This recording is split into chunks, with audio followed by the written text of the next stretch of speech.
Welcome back to Paranormal M. Thanks for joining me for tonight's video. Before we start, please subscribe to the channel and turn on notifications so you don't miss the next stories. Tonight's first story comes from someone who experienced something strange after midnight and is trying to understand it in a serious way. They talk about a sudden rotten smell in the room, a dark smoky shape, and the feeling that something was nearby. They also used chanting to calm themselves and feel protected. So get comfortable, listen in, and I hope you all sleep well tonight.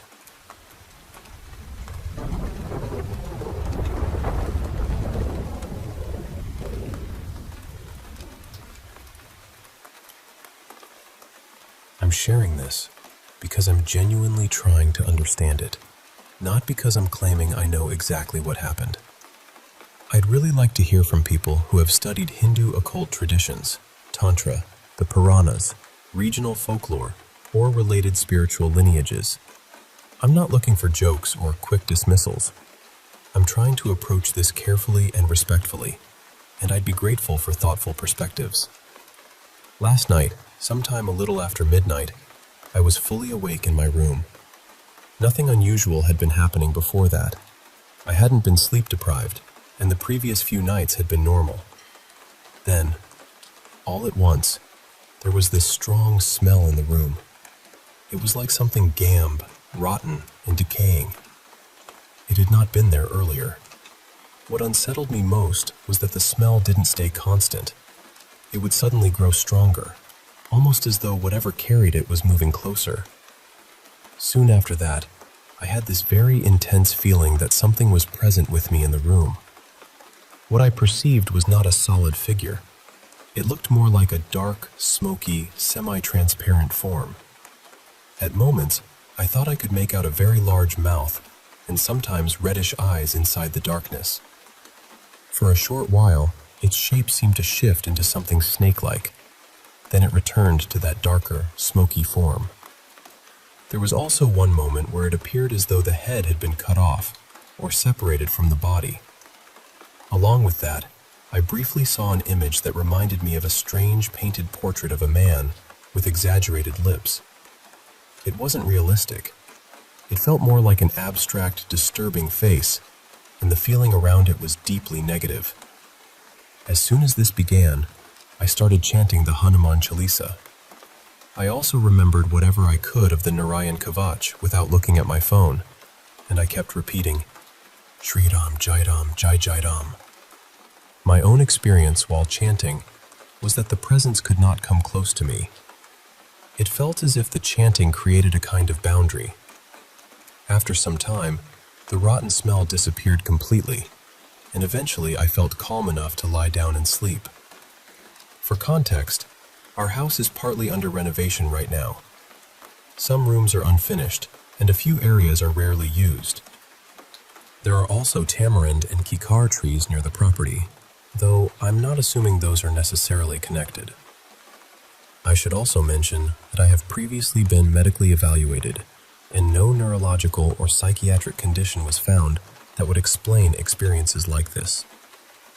What I'm trying to understand is how different traditions discuss things like this: perceived presences, foul or unusual odors, smoky or shifting apparitions, snake-like forms, and the use of protective practices such as Hanuman Chalisa, Narayan Kavach, or the chanting of Ram Nam. If anyone is familiar with Hindu, Tantric, Puranic, regional, or other esoteric traditions, I'd sincerely appreciate any references that might help me study this properly. I'm especially interested in primary texts, traditional commentaries, or teachings from established lineages, rather than internet lists or casual videos. I'm not trying to sensationalize this. I'm simply trying to understand how serious traditions have spoken about experiences with these kinds of characteristics.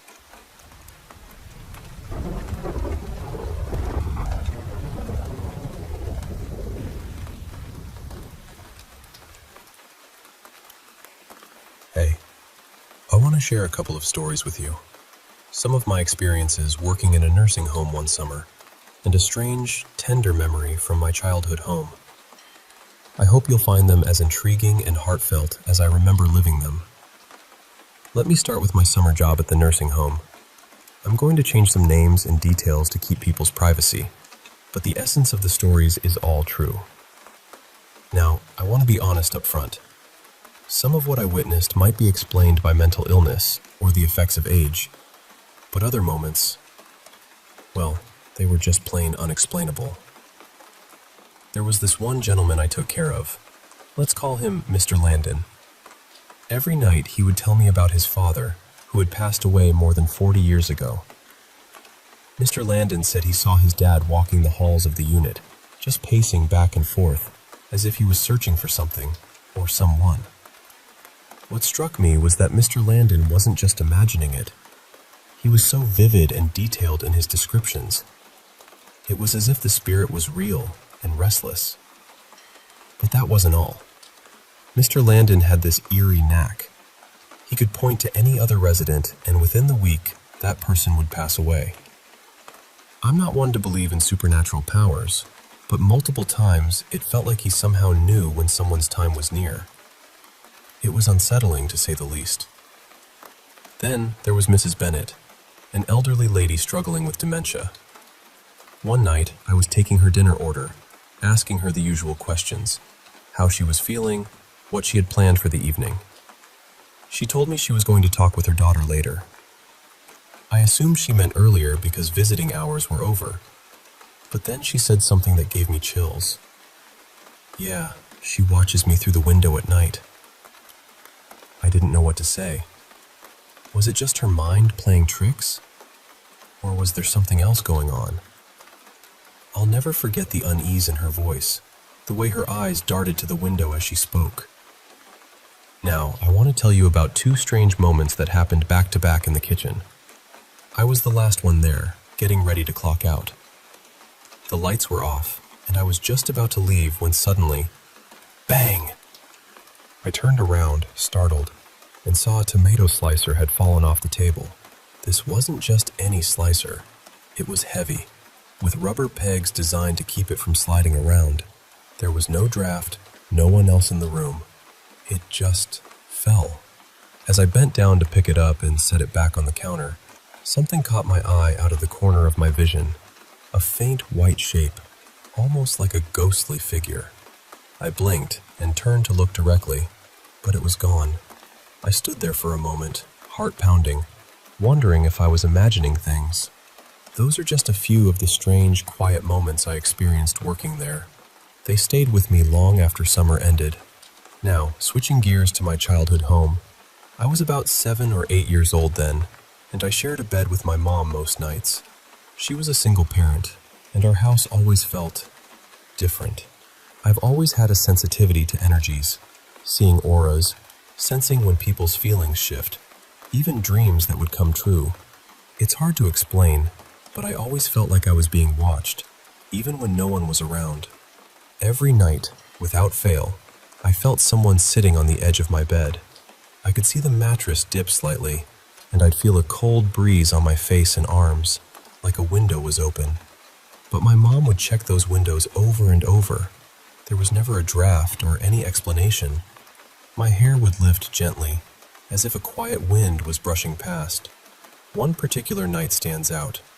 I was reading a book with my little nightlight glowing softly. As usual, the cold air began brushing my face and hands, and I felt that presence again, sitting right there. Terrified, I ran to my mom's room, and she comforted me as best she could.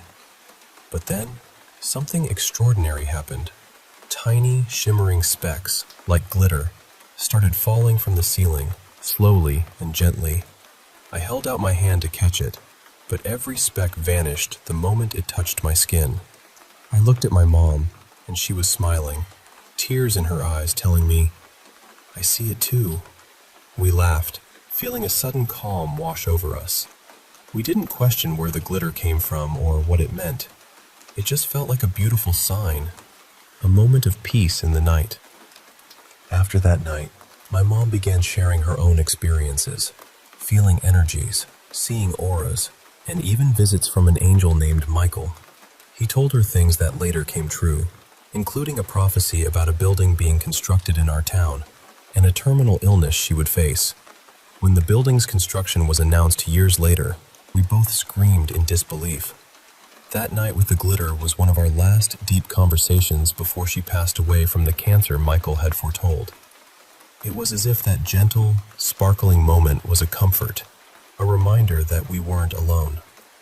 I wanted to share these stories because sometimes it helps just to say them out loud, to know others have felt the unexplainable too. If you've ever experienced something like the glitter falling from the ceiling, or the quiet presence in a room, I'd love to hear about it.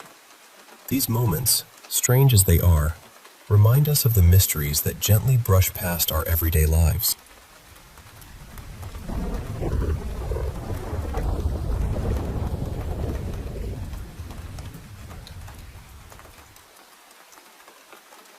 I grew up in a family where religion was kind of split down the middle. On my mom's side, everyone was very Catholic. Church, prayers, all of that was just part of life.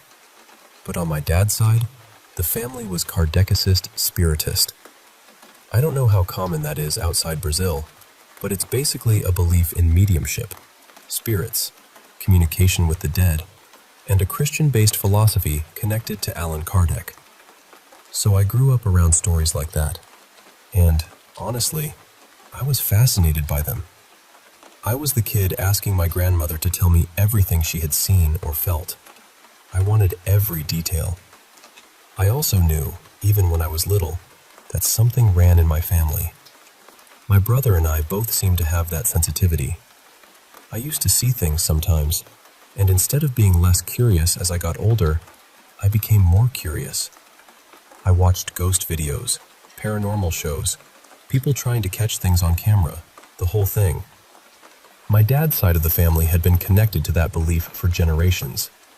They were mediums, and some of them spent years helping people through it.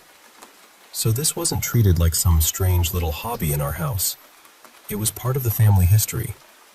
Now, this next part might sound unrelated, but I promise it matters. Around 2016, when I was about 11, Brazil was going through a really bad financial crisis. My mom was the main provider in our home, and she lost her job. After a while, she found another one, but it was far away, in another part of the country. We lived in the southeast, and the job was up north, so it wasn't exactly a quick commute. The job was too good to turn down, so she moved there, and my dad stayed behind with me and my brother. That period was really hard on all of us. My brother was older, I was still a kid, and being away from our mom affected us more than I think anyone expected. My dad suddenly had to handle everything at home. I was also dealing with depression at the time, and I was diagnosed when I was 11, so that gives you an idea of how heavy everything already felt. Years later, we found out my mom had bipolar disorder, but at the time, we didn't know that. During that same period, she decided to remodel our whole apartment, almost like she was trying to throw her frustration into fixing the place. So every day there were workers coming in and out, tools everywhere, dust everywhere, noise everywhere. And if you believe in energy, you can probably imagine what that felt like. The apartment itself was huge, and I did love it, but it had a strange feeling to it. We lived high up on the 17th floor, so I was used to doors slamming from the wind and random building noises at night. But there were other things too. Little things I can't really explain. And from my bedroom window, I could see 2 churches and a convent nearby. At night, they looked beautiful in a cold way, but also kind of unsettling. So, with all of that in mind, the actual story happened on April 18th, 2017. It was my grandmother's birthday, my dad's mom. The plan that day was simple. I would go to school, come home, study, finish a group project that was due before midnight, and then we'd go to my grandmother's house for her birthday. Most of the day went fine, but when I finally sat down to finish the project, I found out the friend who was supposed to start it hadn't done anything. Nothing. And she wasn't answering my messages. I was already tired. The apartment was full of workers. I hated being at school, I hated being at home, and now I had to do the whole project alone before leaving for my grandma's, who lived about 40 minutes away. So I just started working. I remember that day being very gray and foggy, so it felt like night came earlier than usual. Around 6 in the evening, which was when we were supposed to leave, I was still finishing the project. And then, right when I finally got it done, the file corrupted and disappeared. I cried immediately. At that age, I didn't really understand how to recover files or troubleshoot anything, so in my mind, the whole project was gone forever. Since it was due that night, my dad told me to stay home and redo it, and he went to my grandmother's birthday without me. Redoing it wasn't impossible because I already knew the material. The problem was that I was exhausted and frustrated. And I don't know if this was because I was tired, but my room felt strangely dark, even with the lights on. The hallway light was on too. So was the bathroom light. But somehow everything still looked dim. Eventually, I finished the project, submitted it, and decided I was done for the night. It was around 10. My dad still wasn't home, and I was scared to be alone in my room, so I left my bedroom door wide open. I kept the lights on in my room, the bathroom, and the hallway. Then I lay down and tried to sleep, but just as I was starting to drift off, I suddenly felt wide awake. My first instinct was to look toward the door. Because of how my bed was positioned, my feet were closest to the door. I couldn't see down the hallway, only the entrance to my room. And the second I looked there, I felt this horrible discomfort. Not panic yet, just the feeling that something was wrong. Then, I saw it. A shadow figure slowly came into view at my doorway. It looked human-shaped, but it had no face, no details, nothing. Just this black shape with a darker kind of haze around it. The only clear feature it had was its eyes. They were big, white, and glowing. It grabbed the door frame near the foot of my bed and leaned in, almost like it was checking the room. At first, it didn't look at me. That was the part that made it feel even stranger. It wasn't rushing at me or trying to scare me. It was just looking around, like it had walked into the wrong place. I was completely frozen. I started blinking because I thought maybe it would disappear. Maybe it was my imagination. Maybe my eyes were playing tricks on me. But it stayed there. Then I wondered if it was sleep paralysis. I didn't know much about sleep paralysis back then, except that people said they couldn't move. So I tried moving my fingers and my feet, and I could move. That movement caught its attention. It turned its head toward me and looked right at me. We locked eyes for a few seconds, and then it slowly pulled back out of the room the same way it had come in. The whole thing probably lasted less than a minute, but it felt much longer. As soon as it left, the room looked brighter again, but I was still terrified. I stayed completely still for a few minutes, already crying, because I was afraid that if I made noise, it would come back. Then I finally screamed for my brother. I should mention, yes, he had been home the whole time. I screamed his name over and over until he came running into my room. I told him I needed to go to his room, and then I told him everything. My brother and I weren't very close at that time, but that night, he was really kind to me. He hugged me, calmed me down, and let me sleep in his bed, which almost never happened. After I told him what I saw, he admitted that he had been feeling weird too. He said that for the last few minutes, the apartment had felt heavy, like something was off. That was the first thing that made me feel like maybe I hadn't imagined it. We called my dad, and he was already driving home. When he got back, I refused to go anywhere near my room, so I slept in his bed. I was still very much the kind of kid who needed her dad when she was scared. My dad believed me. He always believed me when I told him about things like that. But this time, he looked disturbed in a way I didn't understand yet. The next morning, I made him go into my room to get my clothes and school stuff because I was not stepping in there. Then we sat down for breakfast, and he asked me to tell him exactly what happened. So I did. Then he asked, "What time was it?" I said, 10, and he got quiet. I asked him why. That's when he told me what happened at my grandmother's house. He said everything had been normal at the party until around 10 at night. Then my grandmother, who was basically the strongest medium in our family, suddenly said she was worried about me and told my dad he needed to go home. He said that as soon as she said it, he felt the same heaviness my brother had described. So he left. But when he got to his car and started driving away, he suddenly stopped. He saw the exact same thing I had seen. A black, human-shaped figure with bright white eyes moved around his car and looked directly at him. Then it disappeared. Right after that, my brother and I called him. The drive from my grandmother's usually took around 40 minutes. That night, he made it home in about 25. After that, I didn't sleep in my room for a few days. I was too afraid to be alone. On nights when my dad worked late and came home after 11, I would stay awake and wait for him. Eventually, things got calmer. Life went back to normal, or at least as normal as it could. But that night has stayed with me more clearly than almost any other experience I've had. It's still the most vivid and confirmed encounter I can remember. The strange thing is, when I think about it now, it doesn't feel only scary. It feels sad too. Even talking about it makes me feel like I could cry. I don't really think that thing wanted to hurt me. I think maybe it wandered into our apartment, noticed I could see it, and got startled too. Then, somehow, it went to my dad. It didn't feel like a good presence, exactly.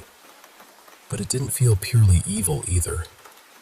It felt lost. And heavy. And very, very real.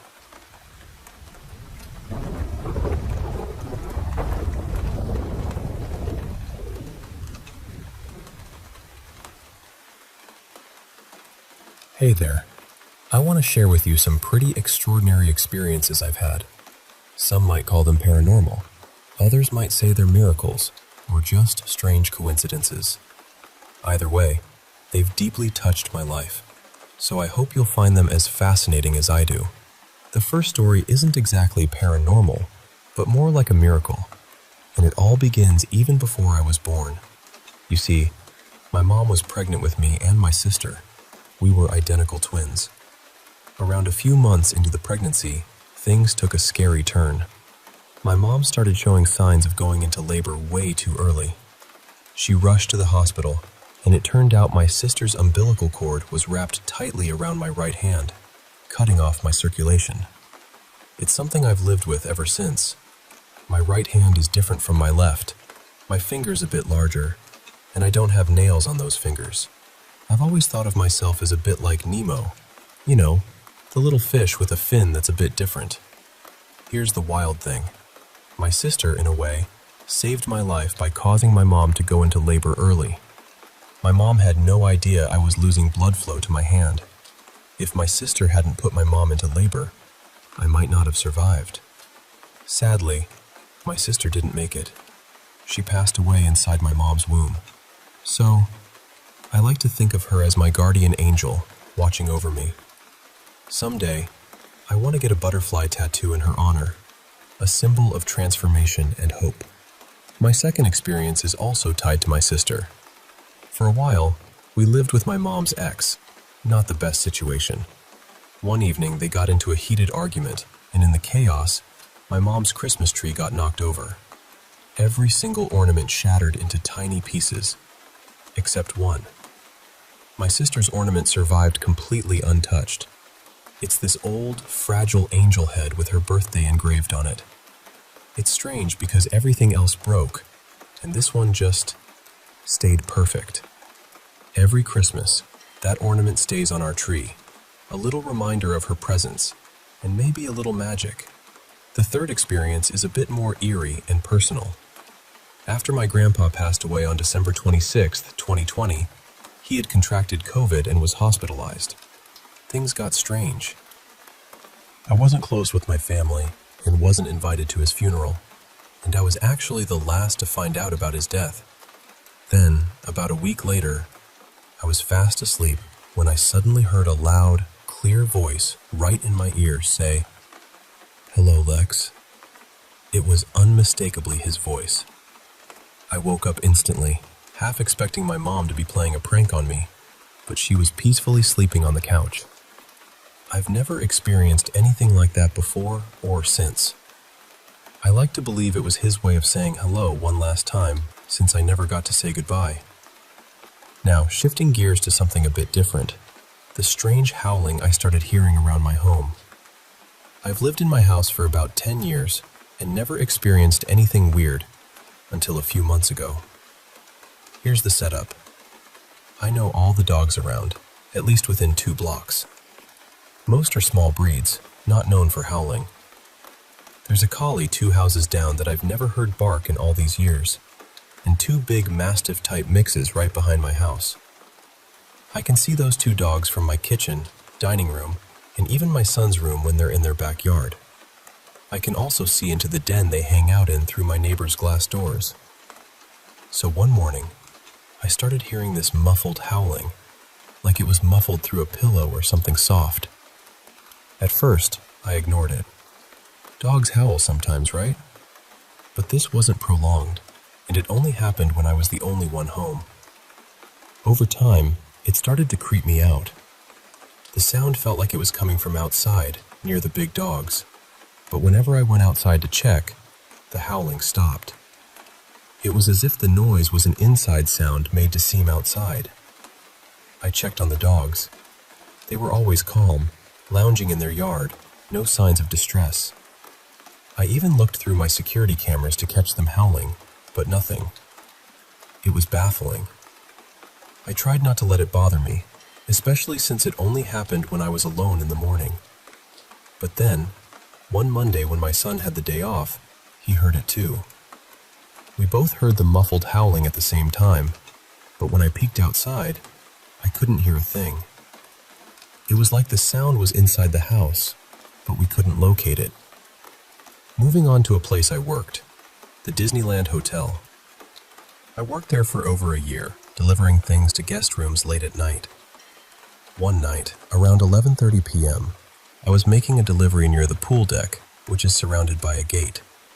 Suddenly, I heard children laughing and splashing, very lively sounds. Because I was on a schedule, I didn't stop to check, assuming the kids were being watched by an adult. After delivering the items, I was heading back when I heard the laughter and splashing again. The pool itself was well lit, but the deck was dim. I expected to see some kids playing and an adult nearby, but as I got to the gate, the sound stopped abruptly. Looking around, there was no one at the pool or on the deck. It was eerily quiet. This was puzzling because while the hotel has a history of adult deaths, there's no record of children passing there. And I've been deaf in my left ear since childhood, so for me to hear anything, it had to be loud. It still makes me wonder what I actually heard that night. Now let me tell you about a place in Aurora, Colorado, the Third Bridge. It's known for being haunted, but not as famous as others. A friend invited me there as a teenager because I have some clairvoyant abilities. The place is known for a tragic Native American massacre and a fatal car accident involving teenagers. During my visits, and I've been there between 8 and a dozen times, I've experienced some pretty intense things. I've heard the sound of drums all around me, been chased by a car from the 60s or 70s with a single headlight that would appear and disappear mysteriously, and even had my leg forcibly pushed onto a barbed wire fence, leaving a puncture wound that bled lightly for a week and left a scar. One summer night, on my way there, my windshield fogged up badly. Hard to clear even with the defrost on high, despite the night being warm and clear. I always carried a drink with me in case I needed to throw up. The activity seemed limited to the road and a small circular group of trees. The negative energy was so strong that once I left and got back to the lit city streets, it would fade away. After these trips, I often brought home more than memories. Spirits would follow me, sometimes dozens of children and teenagers pushing on my back for an hour. making it impossible to sleep. I'd hear loud bangs in rooms I wasn't in, but nothing ever fell or caused the noise.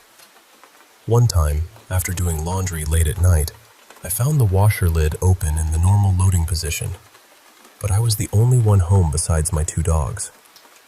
I also heard my name called when I was alone. Eventually, I moved to California and left the 3rd bridge behind, hoping for some peace. But just last night, something strange happened again. Around 3:30 a.m., as I was trying to fall asleep, a female voice whispered my name softly into my deaf ear. I sat up immediately, looked around, and saw nothing. Then, a bright light swept across my room, like a powerful flashlight or car headlight, but no one was outside. I grabbed my bear spray just to feel safe before finally settling back down. It's odd because the place used to call me back regularly, but now that I'm away, I thought it would stop. Hearing that voice makes me wonder if it's trying to call me back, or if a new presence has arrived. Speaking of spirits, I want to tell you about the 2 that have been with me for years. Paul, a 9-year-old boy from the early 1800s, and Christopher, a man from the 1920s. They've always been around individually, but never together. Friends who are sensitive have told me that when one is present, the other leaves. When I moved from Colorado to California, they came with me, but still, they never appeared in the same room at the same time. I also had a 3rd spirit, Lily, who was connected to a close friend of mine. After a falling out with that friend, Lily vanished, which made sense. But recently, things have changed. After denying Lily's boyfriend access to a special book of shadows I had shared with my friend, I deleted the document entirely to avoid conflict. Soon after, Paul and Christopher started breaking their old pattern. I began seeing them in the same room, sometimes moving so fast it seemed like they were running. It's unusual since they've never shared space before, especially without me there. Even more surprising, Lily has returned. She disappears quickly when I notice her, but sometimes I catch her rummaging through my things, like she's searching for something important. It's funny at first, but increasingly frustrating, especially since I live with my grandmother, and I often find important papers missing or rearranged. So, that's the collection of my unexplainable, sometimes chilling, sometimes comforting experiences. Each one has left a mark on me, shaping how I see the world and what lies beyond the surface. Thanks for listening. I hope you found a bit of wonder in these stories too.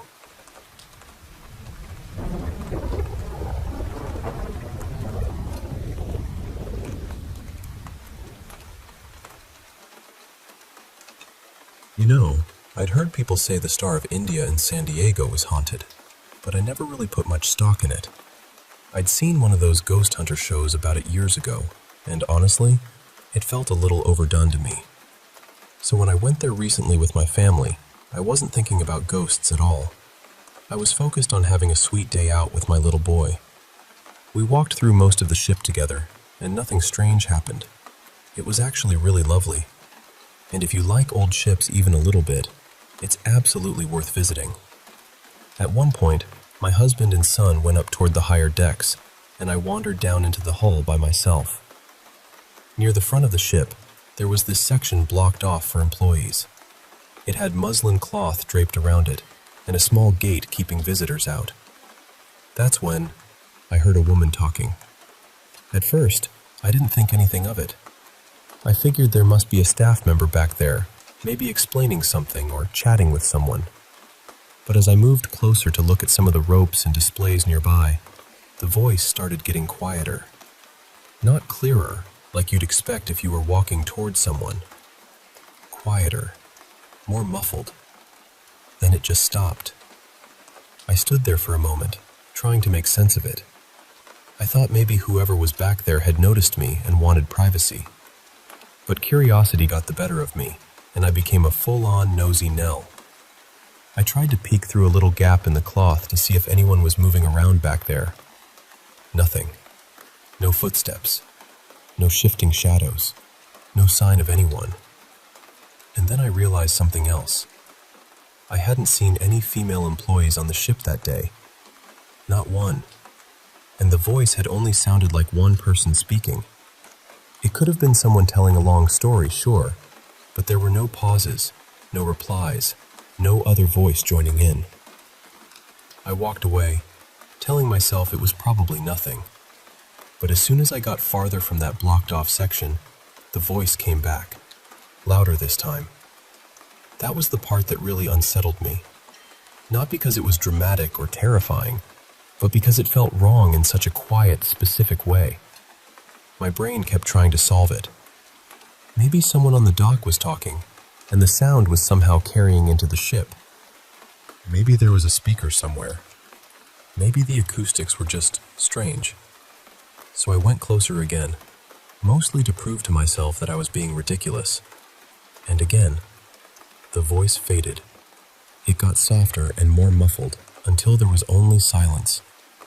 The strange thing is, it never sounded clear. It was always covered and distant, like someone speaking through fabric or from behind a wall. But the closer I got, the harder it became to hear, which made no sense at all. Maybe it really was someone on the docks.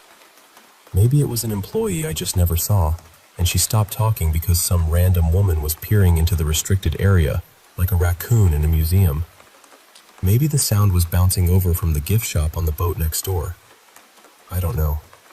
I'm still not saying the ship is haunted, but I will say this. Something about that voice didn't behave the way a normal voice should. And that's the little part of the day that stayed with me.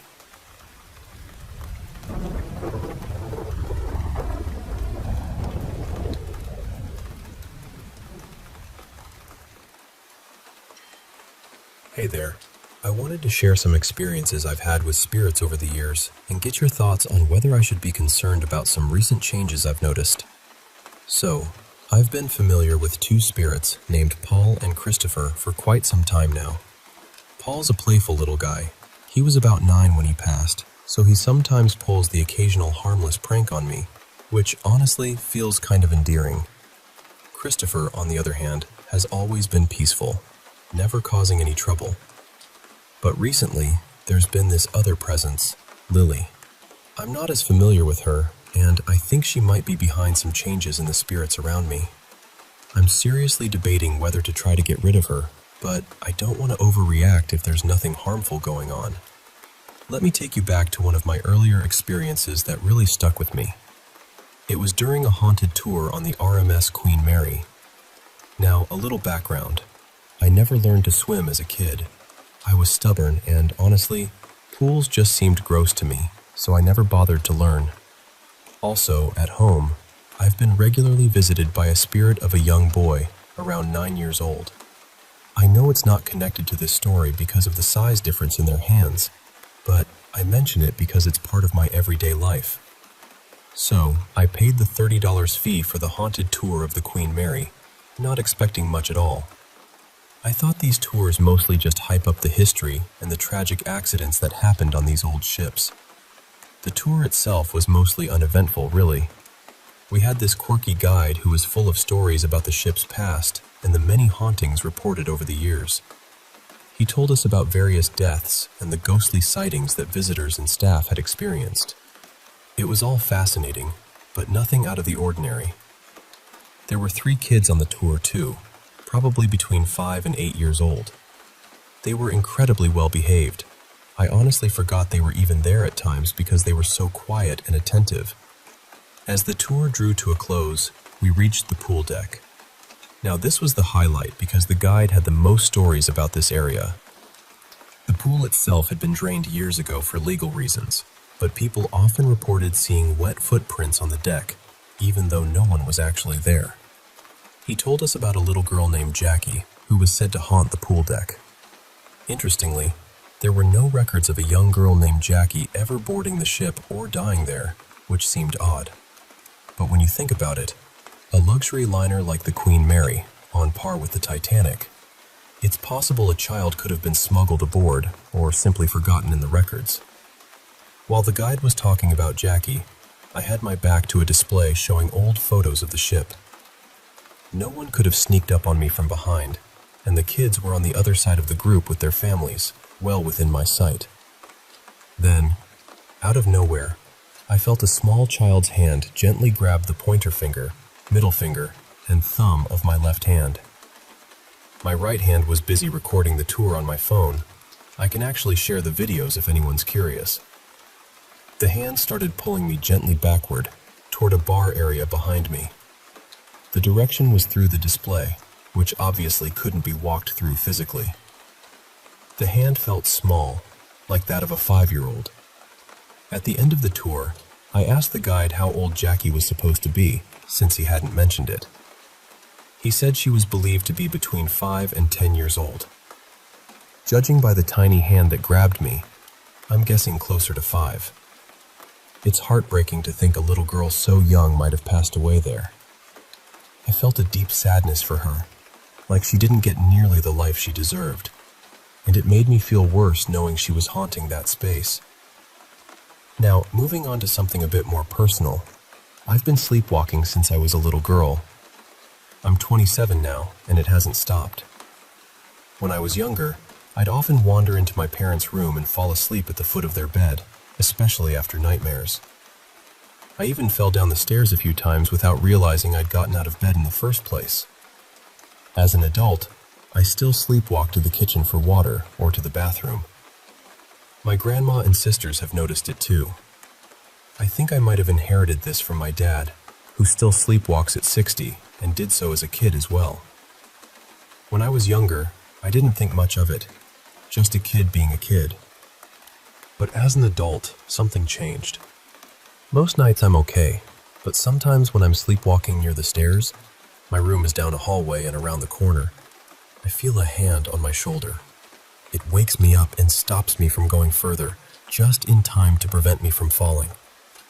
When I look around, no one is there. My sisters are in their rooms. My mom's still asleep in the master bedroom near the stairs, and my dad usually works nights. At first, I thought maybe it was part of a dream, my mind creating the feeling to explain why I was awake near the stairs. But I'm fully awake when I realize someone or something is there, and the hand is real. It's a solid, gentle touch that holds me back. I can't figure out what or who it could be, especially since no one is physically present. Do you think it's possible that a spirit might be watching over me during those moments? Maybe they knew I was about to fall and stepped in to keep me safe. It's a comforting thought, even though it's a bit eerie. Speaking of eerie, I worked at a grocery store chain for about 5 years, often taking the swing shift from 3:30 p.m. to midnight. The store was about 10 miles from Denver International Airport, which some say was built on Native American burial grounds. I've lived nearby since I was a kid and have experienced hauntings in 2 homes I've lived in. One was brand new when we moved in, so it wasn't just old age. One night, I had to stay until around 3 a.m. because our overnight cashier was running late due to illness. At about 12:15 a.m., all the receipt printers suddenly made a loud noise. Nothing unusual since the store's computer marks that as the end of the business day, even though it's open 24 hours. The store had an armed security guard who was a military vet.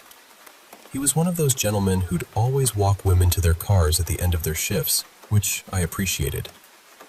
I usually stood near the security door when I left so he could escort me. The neighborhood was rough, so security was tight, and the guards were visibly armed. Around 2 a.m., the store would usually be dead except for a handful of night crew stocking shelves and maybe 1 or 2 late shoppers. One night, as I was zoning out between staring at a candy rack and glancing at a night crew member I thought was cute, though I didn't dare ask him out, since he was openly gay, I noticed a cardboard gum display moving slightly. It was a clear, still night outside, with no wind, no earthquakes, nothing that could have caused it. I focused on the display for a long time, trying to see if anyone nearby was messing with it, but no one was near enough to touch it. I have ADHD, so I tend to move or fidget a lot to keep myself entertained. But that night, I was so focused on the display moving that I didn't do my usual restless shifting, which was unusual. The security guard, who was monitoring the cameras, noticed and asked if everything was okay. I said yes, but didn't mention the moving display, because I knew he was afraid of anything paranormal, something we'd talked about before. Do you think the proximity to the burial grounds could have caused a spirit to want to be noticed? It's been on my mind ever since. Lastly, I want to tell you about my current living situation. I rent an older house, probably built before central heating and air conditioning were common. It has no vents, and the windows are single pane, so sounds easily travel through. I live here with my grandma, who's 82 and in pretty good health, though she uses a walker that's quite loud on the floors. For the past week or so, I've been waking up around 9 a.m. to study the menu for a new restaurant job I just started. And during these mornings, I keep hearing this strange breathing sound coming from the hallway. At first, I thought maybe it was outside, so I checked through the window behind the couch where I sit, but there was nothing there. Sometimes I even get up to see if my grandma is walking around without her walker, but she's always still asleep, often with her dog curled up beside her. The breathing sound has been consistent for about a week now. The house hasn't been renovated since before I moved in, just before Halloween 2015, except for a bathroom addition. Nothing else has changed, which makes this sound weirder. Despite my sleep schedule changing from noon to 9 a.m., I'm not overly tired, so I don't think it's my imagination. I'm really struggling to find a non-paranormal explanation for this breathing sound, yet part of me hopes there's a simple reason. If you have any ideas or thoughts, I truly appreciate hearing them.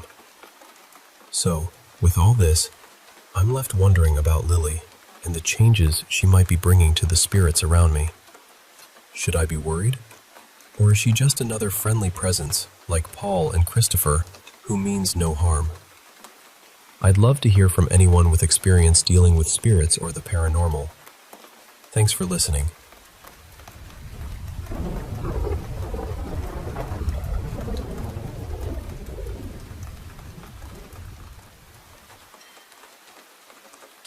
Hey, I want to share some stories with you. Stories that have stuck with me and my friends over the years.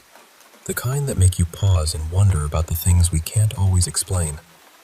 So, settle in, and I'll tell you about 3 experiences that have haunted the edges of everyday life for some people I know. First, there's a close friend of mine. Let's call her Lila. A few months back, Lila started having some pretty serious health problems. It began with her blood sugar soaring way too high and her kidneys not working like they should. Now Lila, she's been drinking a crazy amount of soda every day, like between a dozen and 20 cans. Friends and doctors alike told her she really needed to cut back, and as far as I know, she's been trying to do just that. She sees her primary care doctor about once a month because of some bad discs in her back that are slowly getting worse. They're watching closely to see when surgery might be needed to fuse more of those discs, and they keep an eye on how the strong painkillers she takes are affecting her overall health. But then, about a week ago, something terrifying happened. Lila was just wandering around the house she shares with her parents and her kid. I think her child was with the ex-husband that weekend, since he has custody on weekends. Suddenly, Lila became violently agitated and completely incoherent. Her parents were so scared they called 911 immediately. She was rushed to the nearest emergency room, a town or 2 away, and there doctors discovered she needed heart medication for the rest of her life and a heart monitor. What's wild is that just days before, she had seen her doctor, and no one had any clue there was anything wrong with her heart. Now, here's where it gets even stranger. Lila has always believed her house is haunted. I've been hearing her stories for about 8 years now. Most of them involve toys moving on their own, without batteries, wiring, or any way to move by themselves, just sliding or rolling across the room. Her daughter has one of those toy lawnmowers with plastic balls that rattle when pushed, and this toy has made noise all by itself when her daughter is clearly at her dad's for the weekend. They live in Minnesota, which, as far as I know, doesn't get earthquakes. And these weird things never happen during tornado season either. When Lila was a teenager, she told me she saw a black shadow lurking behind her in the mirror as she brushed her teeth. She'd turn around, and it would be gone, and she never saw it again that day. It's been more than 10 years since then, but she still wonders if those shadows could somehow be connected to her sudden heart problems. I don't know if there's any way they could, but it's haunting to think about. Now, on to a story from Colorado about a place called the Third Bridge. It's steeped in history and sorrow. Long ago, local Native American tribes were massacred in a war near a settlement there. Even now, people say you can hear the distant war drums echoing through the night, as if the spirits of that time are still marching. There's also a tragic tale of a car crash. A group of teenagers were speeding through the area, as teenagers do, and the crash left just one survivor, who was disabled. I first went out there in 2006 with a friend who knew the way. We waited until it was dark and then drove out. I've always been a bit sensitive to these things, and this place hit me like a punch to the gut. Getting out of the car was hard, and stepping off the road even harder. We explored a bit, and I took some pictures. They showed floating specks of dirt in the air, but nothing else. It was the only time I ever heard those war drums. They were always far away, shifting in direction, impossible to pinpoint.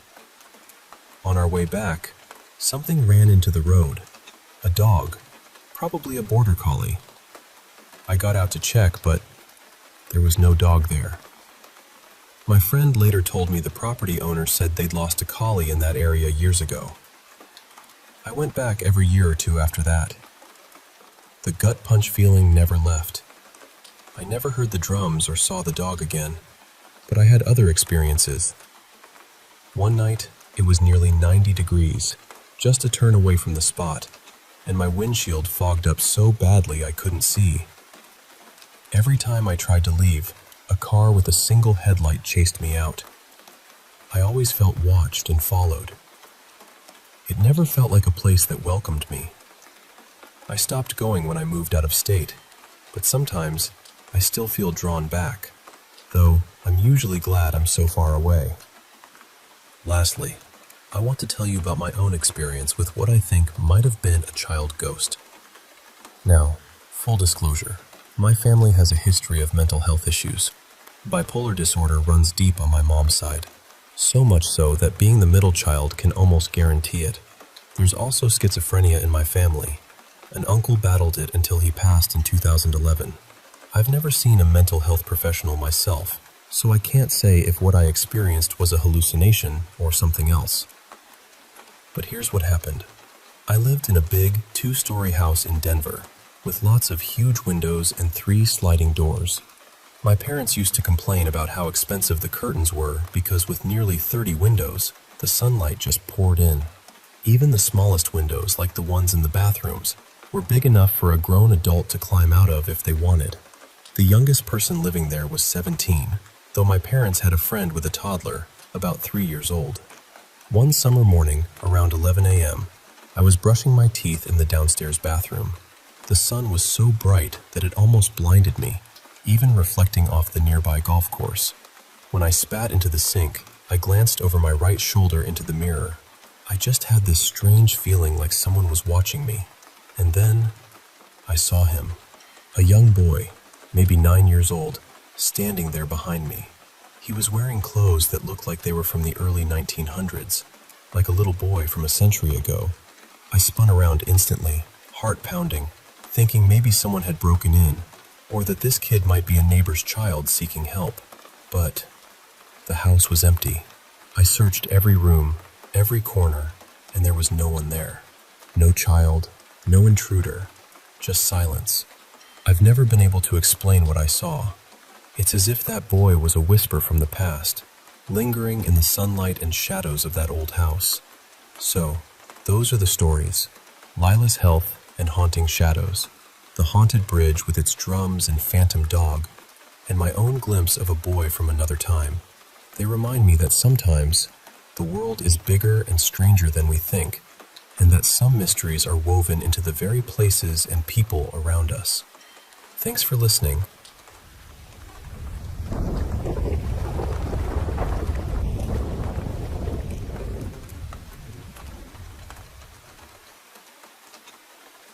You know, about 3 decades ago, I found myself wrapped up in the world of movie theaters in Worcester, Massachusetts.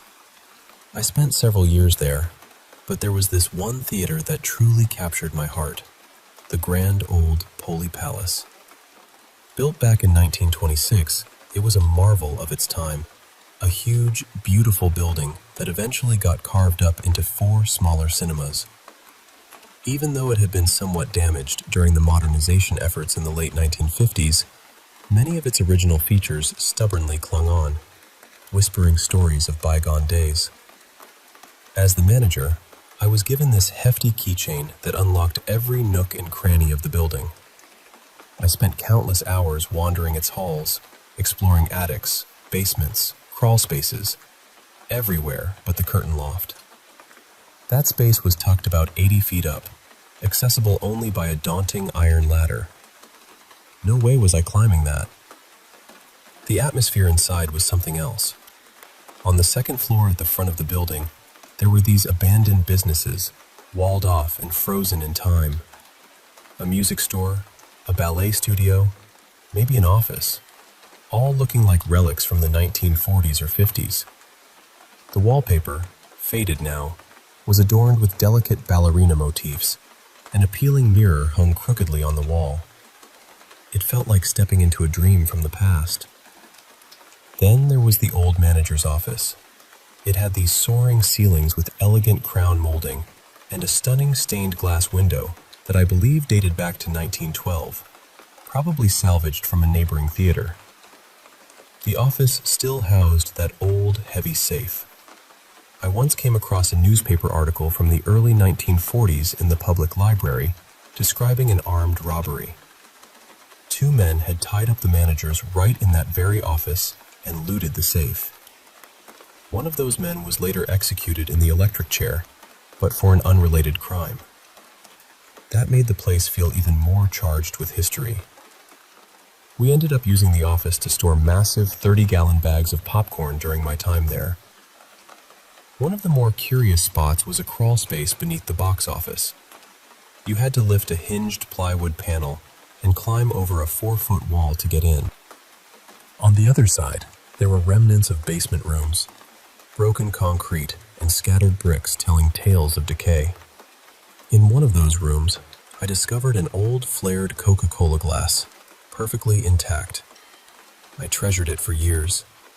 I also found a deck of cards, snug inside a handmade leather pouch, the snap closure fashioned from a buffalo nickel.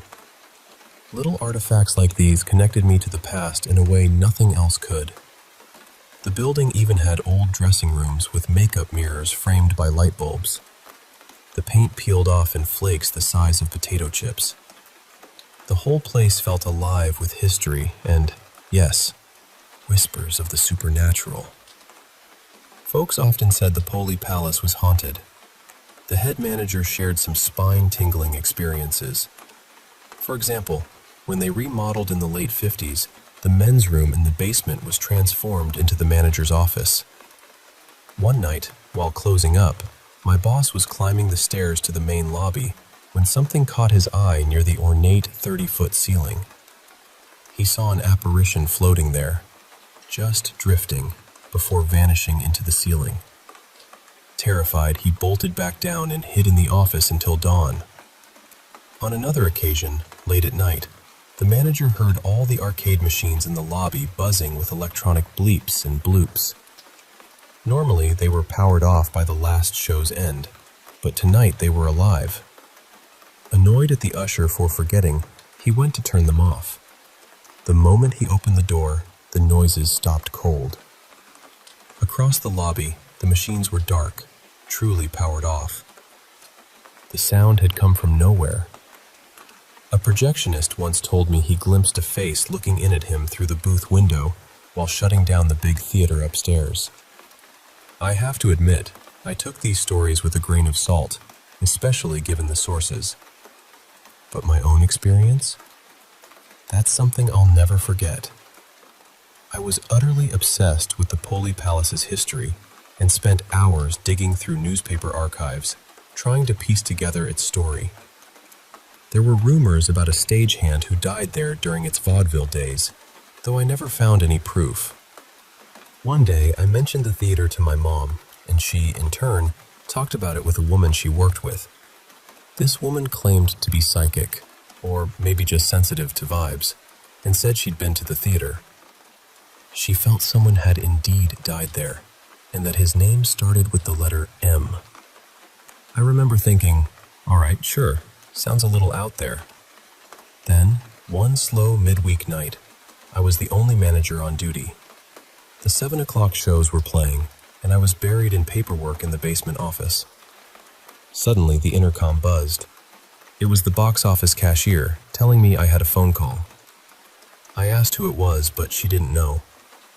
I picked up the phone and pressed the button for the main incoming line. Instantly, the earpiece erupted with this loud, piercing squealing and static. It was so close and intense that I thought something was wrong with our phone system rather than the caller's line. I said, "Hello?" Nothing but that awful noise. "Hello?" I tried again. Then a calm, flat male voice came through. "Hello." That was it. Silence, then the noise. I waited, expecting the caller to say more. "Who is this?" I asked, a bit puzzled. "This is Mike," the voice replied softly, not struggling against the static, just clear and calm. Then nothing more.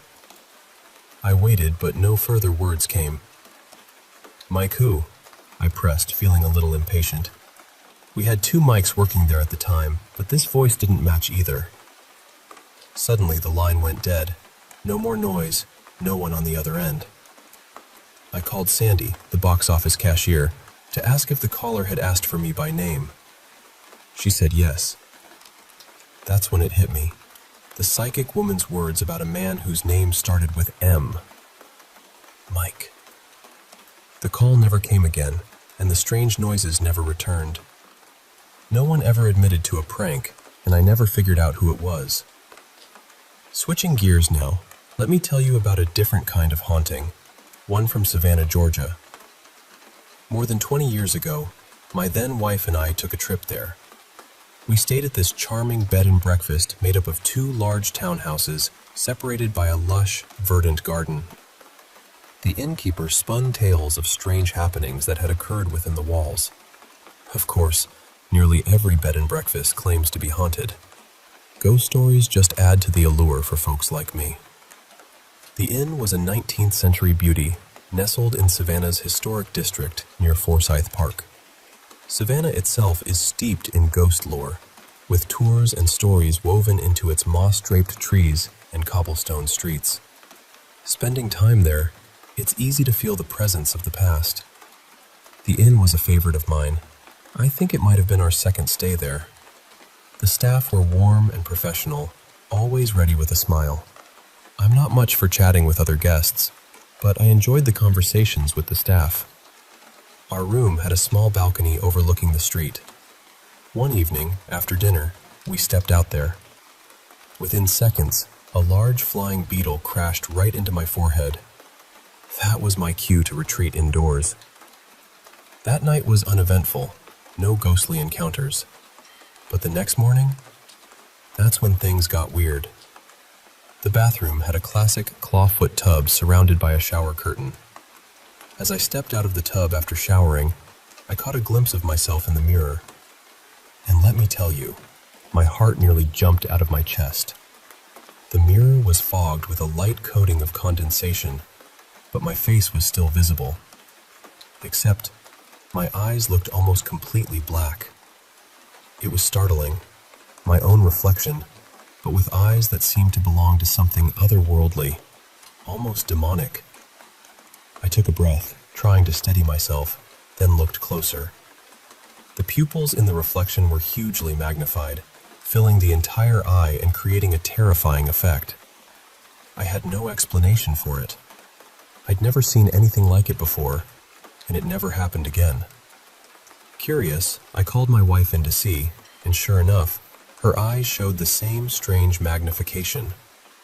Maybe it wasn't a ghost story in the traditional sense, but it was definitely strange and unexplainable. I wish I had taken a photo to capture that moment, but I didn't.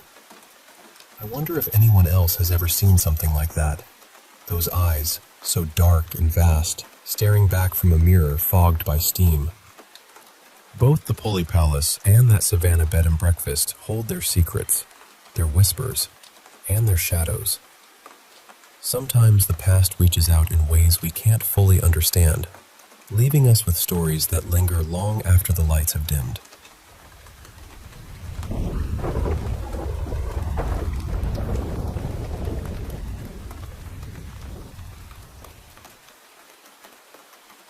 So, when I was about 9 years old, my aunt sent me a doll for my birthday. She did that every year. It was kind of her thing.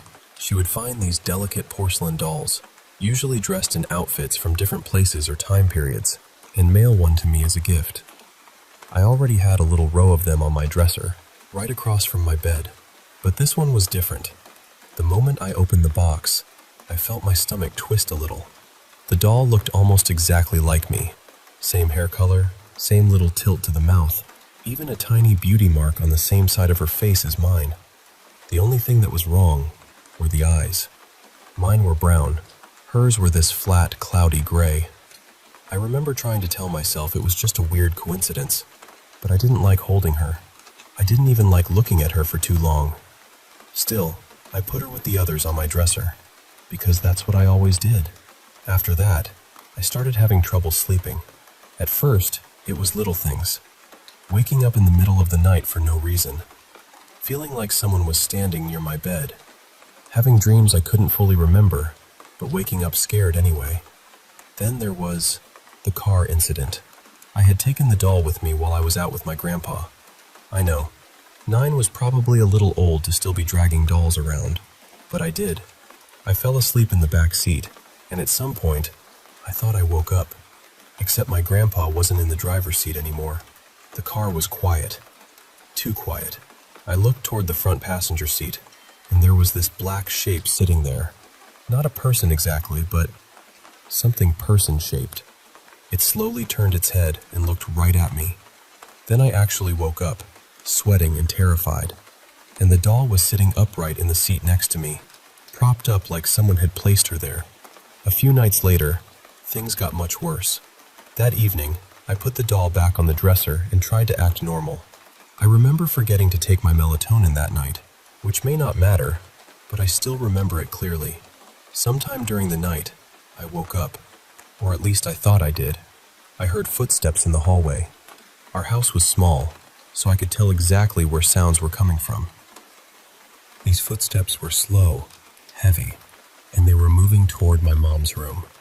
Then I heard her scream. It was sharp and sudden, and then it just stopped. Right after that, there was this awful chopping sound. The footsteps started again. This time, they moved toward my brother's room. There was no scream from him, just that same horrible slicing sound. I knew my room was next. I tried to move, tried to scream, tried to do anything, but my body wouldn't listen. I was completely frozen. The footsteps came closer and closer until they stopped right outside my door. Then the door creaked open. Something dark slipped into my room. I still don't know how to describe it. It wasn't fully solid, but it wasn't just a shadow either. It moved toward my bed like it knew exactly where I was. And then I woke up. It was morning. For a second, I was so relieved I almost laughed. The sun was coming through the window. Everything was quiet, and I thought it was over. Then I went to my closet to pick out clothes. The doll was inside. She was sitting there, staring straight at me. I know I had left her on the dresser. I know it. After that night, I wasn't willing to pretend it was nothing anymore. I told my mom, and thankfully, she believed me enough to let me get rid of it. Once the doll was out of the house, my sleep went completely back to normal. No nightmares, no sleep paralysis, no weird sounds, nothing. For years, I tried to convince myself it had just been my imagination. But last week, my grandma asked me to help her set up her booth at a thrift store. She was going through old boxes from her garage, pulling out things to sell, when she suddenly lifted something from the bottom of one box. It was the doll. My heart dropped. I asked her where she got it. She looked confused and said, "Your aunt asked me to give this to you years ago, but I forgot all about it." I just stood there, cold all over, because if that was the doll my aunt meant to give me, then what doll had been in my room when I was 9? My aunt passed away 2 years ago, so I can't ask her. And honestly, out of respect for her, I ended up taking the doll home. But now, it's here, and I don't know what I'm supposed to do with it.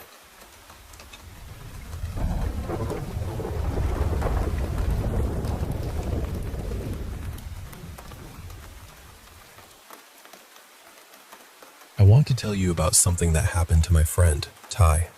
I'll call him Ty here, because that's close enough to his real nickname without being exact. And before I get into it, I want to be clear about something. I'm not asking you to believe every part of this without question. I'm just telling you what happened as honestly as I can, the way I remember it, and the way it felt while we were living through it. Ty had this thing that followed him when he was younger. When he was a kid, he went through a long stretch where, every few nights, he would see something in his room. It always started in the same place, high up near the corner of the wall, where the shadows gathered thickest. He described it as a huge, black wolf's head, almost like a hunting trophy mounted on the wall, except alive. Its fur was dark and rough-looking, its eyes were yellow, and it moved like an animal. It would sniff the air, tilt its head, watch him from across the room. Most of the time it was only the head, but sometimes he said it seemed closer, like it had pushed farther out of the wall. Once or twice, he swore he saw claws stretch out from the darkness.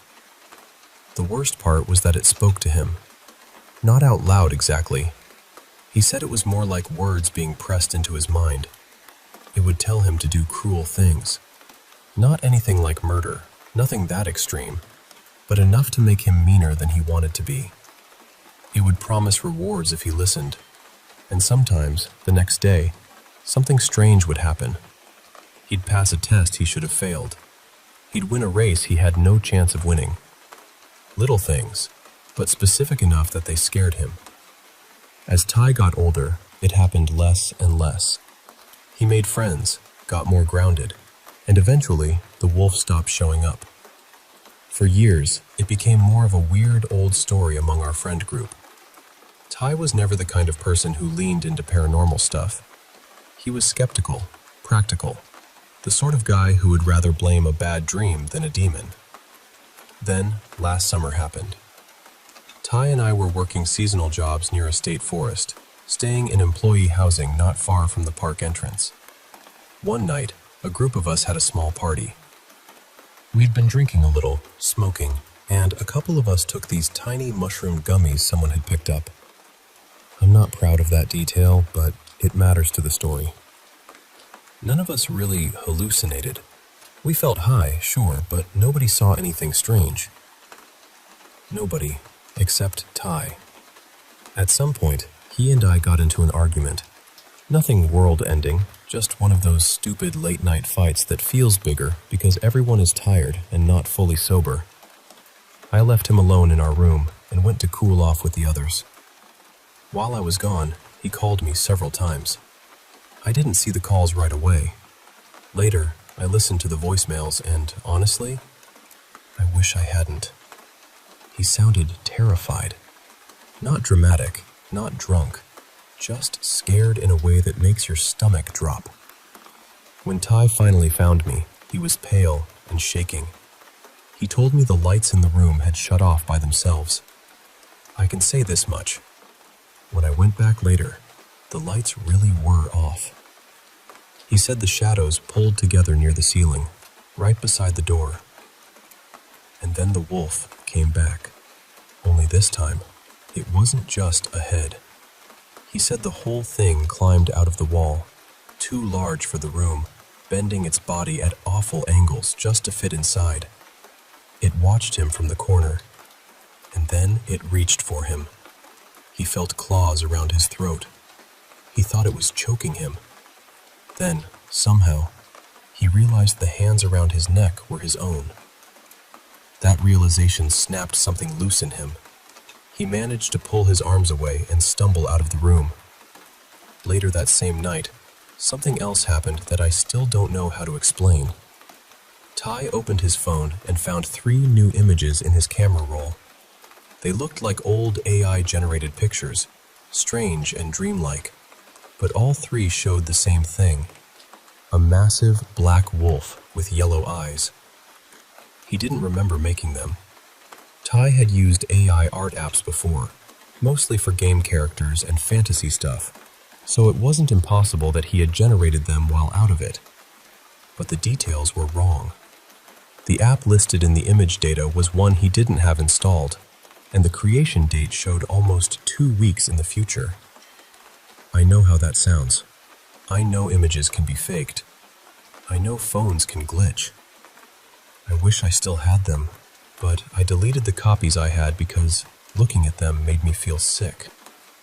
I regret that now, because they were one of the only physical pieces of evidence we had. After that night, things got worse. A few days later, Ty was driving back from town through the park roads. It was late, and that stretch of road cut straight through dense trees. He said he had to brake because a large black wolf stepped into the road in front of his car. It had a dead fox in its mouth. The wolf sat down in the headlights and stared at him. Ty said that while it watched him, he felt breathing on the back of his neck from inside the car. Slow, hot, panting. He didn't turn around. He just sat there, frozen, until the wolf carried the fox back into the woods. Now, wolves do live in that region, so I can't call that part impossible. But the timing of it felt cruel. A few nights after that, we were hanging out in another friend's room. Ty started acting strange. He said he kept hearing birds hitting the window, over and over. He said they were crows.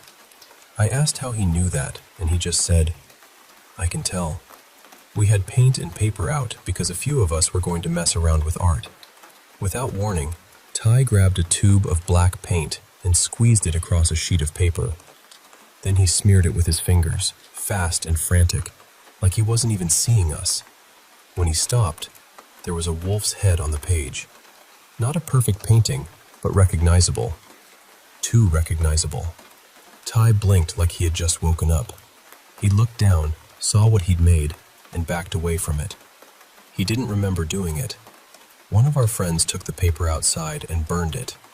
Around that time, a couple of friends who were into spiritual practices started trying to help. One of them handed Ty a bundle of sage in a store without telling him what it was. The second he smelled it, he panicked. He said he felt this crushing anxiety, like his body wanted to run and attack at the same time. The only thing that made the panic ease, he said, was thinking about violence. That scared him more than anything. Then came the nightmares. Ty started dreaming that he was being eaten alive. In other dreams, he would see a dark figure watching him from the edge of whatever scene he was in. Sometimes it repeated a phrase in a language he didn't recognize. He also told us he felt like the thing had a name. Gnaw. Not claw, not gnar, but gnaw. Like chewing. Like hunger. About a week and a half after the first night, everything came to a head. I was closing at work when Ty started texting me non-stop. He said he couldn't move. He said he needed help. I asked another friend to check on him, then left as soon as I could. When we got to him, he was shaken but conscious. After a while, he told us what had happened. He'd been lying in bed when he heard voices. Not one voice, but many. He described them as low, crowded, and hungry, arguing over which parts of him they wanted to eat first. While this was happening, he said his arms and legs stopped obeying him. They moved on their own, stiff and painful, while he lay there, trapped. Eventually, he blacked out or fell asleep, and he dreamed of a group of hooded figures chanting the same phrase he had heard in the earlier nightmares. This time, he remembered it. He wouldn't say it out loud.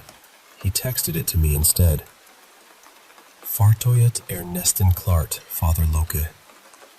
We looked it up. It was Norwegian. It means, roughly, the vessel is almost ready, Father Loki.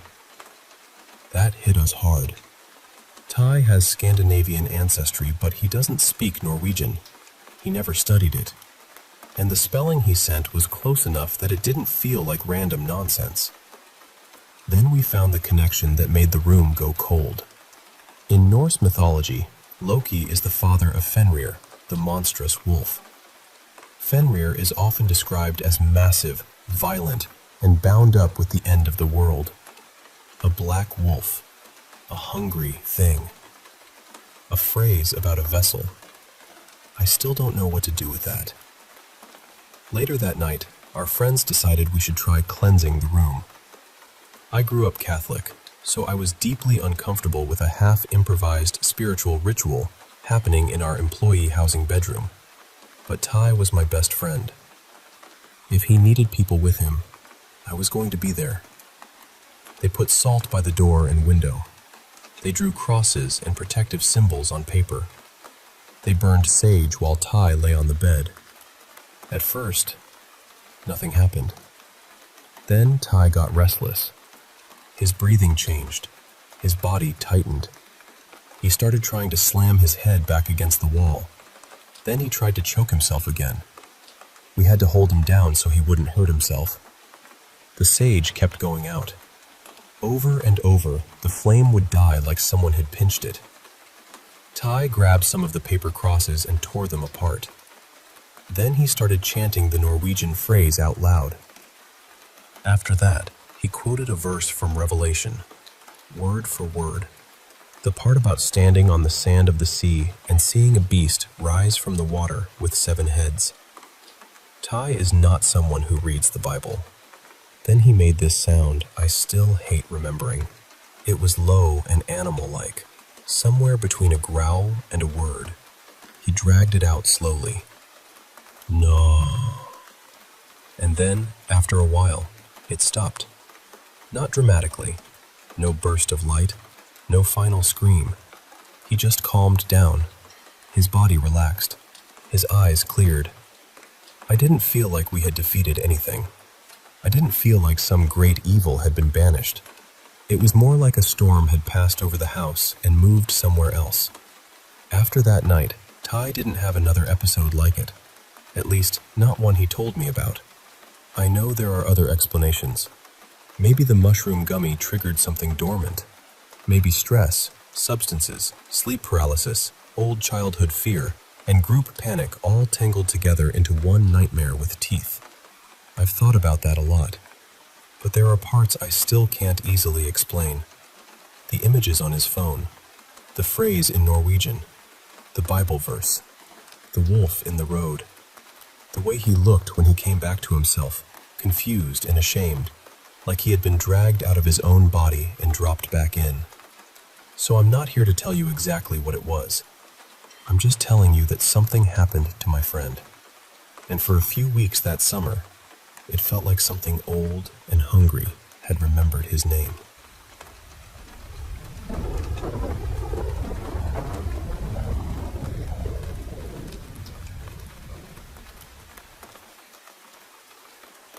Hi everyone. I wanted to share something honestly, and I'm hoping it lands with people who understand that not every experience fits neatly into the boxes we're usually handed. I'm 27, deeply intuitive, neurodivergent, and I've always felt connected to something beyond the ordinary framework of life. I've often described myself as a starseed and an empath, not because I need a label, but because those words come closest to describing the way my system seems to process the world. I've also been through a lot. My childhood was shaped by long-term emotional and physical abuse, medical trauma, and years of being misunderstood by systems that were supposed to help me. From a very young age, I was put through evaluations, treatments, and environments that felt frightening and invasive. By the time I was a teenager, I had already learned that adults could rewrite my reality and call it care. so my nervous system adapted. It had to. I became intensely observant. I learned to read faces, moods, rooms, silences, tiny shifts in tone, the atmosphere of a place before anyone even said a word. My mind became almost like a scanner, always gathering information, always trying to keep me safe. And over time, that survival skill became something much bigger. One of the strangest ways this shows up is through location. My brain seems to treat images and landscapes like puzzles. A while ago, someone posted a vague silhouette photo online. There were no obvious landmarks, just the outline of trees, a bit of shoreline, and the shape of the land. But something in my mind clicked. I started comparing the image with maps, rental listings, lake shapes, roads, and terrain. Within a short amount of time, I had narrowed it down to a specific lakeside property in Ontario, even though I had never been there. And this was not a one-time thing. It has happened many times throughout my life. I'll see a visual pattern and my mind starts stripping away the noise, almost automatically. It's like the ordinary world turns into layers of data, and my brain starts matching those layers until a location emerges. The second experience I want to talk about happened while I was driving. Since 2023, I've been practicing the law of assumption, especially around love, safety, and the feeling of already being chosen. There is an actor who became a huge catalyst for me, not just romantically, but emotionally. Something about him seemed to unlock old memories and buried grief from my childhood. That day, I was listening to a film score on repeat. Music helps regulate me. It gives my mind a rhythm to hold on to, almost like a thread through the storm. I was calm. I was aware of the road. I wasn't panicking or spiraling. But suddenly, part of my mind felt locked into place, almost frozen. Then I began speaking out loud, dictating what felt like a very specific argument between this actor and someone from his past. It did not feel like an ordinary fantasy. It did not feel like I was making it up to comfort myself. I wasn't angry. I wasn't emotional in the way I would expect. The words came through cold, direct, and strangely neutral, as though I was picking up on a scene happening somewhere else and simply translating it. Right around that moment, I noticed repeating numbers on license plates as I left a parking lot. My mind immediately registered them as signs, almost like confirmation points. And I know how that sounds. I really do. I know I'm conscious. I know I'm aware of myself. But carrying this kind of intense focus is exhausting. My body gets tired. My energy gets stretched thin. It feels like my attention is constantly reaching outward, tracking people, places, movements, possibilities, proof. And I'm starting to realize that maybe the deeper work is not about proving what I can perceive. Maybe the deeper work is learning how to come home to myself. Because focusing on the how, the where, the timing, or the actions of other people keeps me in a state of separation. It keeps my nervous system searching. And what I truly want is peace. I want stability. I want luxury, wealth, love, safety, and a life that feels soft in my own body. So I'm asking this with an open heart. Has anyone else with trauma, PTSD, neurodivergence, or intense sensitivity experienced their awareness becoming so strong that manifestation starts turning into tracking, scripting, or remote scanning? And if you have moved through that, how did you bring your focus back into yourself? How did you stop needing proof from the outside world? How did you teach a puzzle-solving mind to rest? I would really love to hear from people who understand this kind of inner wiring. Not judgment, not dismissal, just real experiences from others who have learned how to turn that powerful awareness inward and build a stable self-concept from there. Thank you for listening.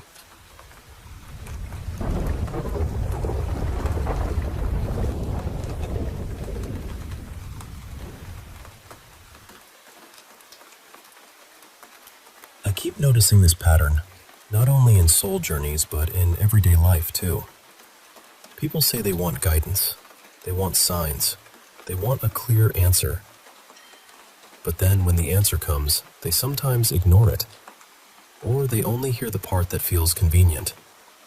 For me, intuition, or the higher self, is not just about receiving a message. It is a skill. You have to learn how to listen without the mind rushing in and repainting the whole thing in its own colors. I learned this through many, many soul journeys. So often, the higher self says something like, "We did guide her, but she didn't fully listen." And it is never said with anger. It feels more like a calm, loving smile. Almost like, okay, this became part of the lesson too. There was one woman, let's call her Lila. She was living in Switzerland at the time. On paper, everything looked fine. She had a steady job, a decent apartment, a normal life. Nothing looked dramatic from the outside. But inside, she felt like she was slowly disappearing. She said every month felt heavier. Her energy felt flatter. Her body felt tired in a way sleep could not fix. It was like her inner light had been placed in a room with no windows. During the session, her higher self said that Switzerland was not truly aligned for her long term. It was too cold, too structured, too heavy for her nervous system. A warmer place in southern Europe would support her better. Portugal, southern France, Italy, somewhere with more sun, more softness, more life moving through the body. But there was one important detail. Her higher self said, "Prepare slowly. Do not rush. Let the timing open." After the session, Lila heard the part that said, "Go south." But somehow, she skipped right over the part that said, "Do not rush." Her mind was so desperate to escape the discomfort that it grabbed the beautiful part of the guidance and ran with it. And then, things became messy. The apartment search fell apart. The work situation became unstable. She met the wrong people. The timing felt blocked again and again. It was like trying to push through a door that was not locked, but also not ready to open. In the next session, her higher self came through again with that same calm presence. No judgment, no punishment. Just this clear message. You need to listen to the whole guidance, not only the part your desperate mind prefers. And that stayed with me, because intuition can say, yes, this direction is right, but wait. The mind says, now, I need relief now. Intuition says, prepare. The mind says, I cannot stand this anymore. And that is where so many people get confused. Another woman, let's call her Mara, had a different lesson. When she was dating her now ex-husband, she had a strange feeling about him from the beginning. It was not dramatic. There was no thunder in the sky, no huge red flag waving in front of her face, just a quiet inner feeling. Something is off. But on the surface, he looked good. They liked many of the same things. He was charming, funny, attentive. He knew how to say the right words at the right time. So her mind started building a case for him. Maybe I'm just afraid. Maybe I'm overthinking. Maybe I'm sabotaging something good. And little by little, she talked herself out of what she already knew. Later, she married him. They had a child together. And over time, she began to see what her body had sensed long before her mind had evidence. He had deeply manipulative patterns. A lot of his kindness was performance. He could be warm when it benefited him, and cruel when he wanted control. He twisted situations until she questioned her own memory, her own feelings, her own reality. Eventually, she left because the relationship was destroying her emotionally, mentally, and energetically. And when she looked back, she understood something very clearly. That first quiet feeling was not random. It was a warning before there was proof. And this is the difficult thing about intuition. The mind wants evidence first, but intuition often arrives before evidence. The mind says, "But he likes the same things as me." Intuition says, "Something is off." The mind says, "But this job is stable." Intuition says, "Your life force is shrinking here." The mind says, "But everyone thinks this is a good choice." Intuition says, "Maybe it is good for someone else, but not for you, or not right now." Of course, not every fear is intuition. Trauma can be loud. Anxiety can create false alarms. Old wounds can dress themselves up as guidance. That is why discernment is a practice. But real intuition usually has a different texture. It is quiet, clean, simple. Fear feels rushed. Desire feels gripping. Loneliness feels hungry. Pressure feels heavy. Real guidance has space around it. Lila's lesson was timing. Yes, but not yet. Mara's lesson was discernment. No, even if it looks good. Both of them received a signal, and both of them struggled because the mind had a louder story. I do not think the higher timeline means a perfect life with no pain and no problems. I think it means learning to cooperate with a deeper intelligence, one that can see further than the human mind can see in the moment. It means less unnecessary suffering, fewer wrong doors, fewer moments of, "I knew this, but I ignored it." Most of us were trained from childhood to override ourselves. Be practical. Do not be too sensitive. Do not be strange. Ignore your body. Ignore your gut. Choose what looks good on paper. And then years later, people wonder, how did I end up here? But often, there was a whisper long before. So maybe the question is, where in my life do I already know the truth, but I keep negotiating with it? And am I listening to the whole guidance, or only the part my mind wants to hear? I have a higher self-communion meditation in my profile for anyone who wants to practice this more deeply. But honestly, even 5 quiet seconds before a decision can show you a lot. Pause. Ask. Feel the first calm answer, and do not rush past it.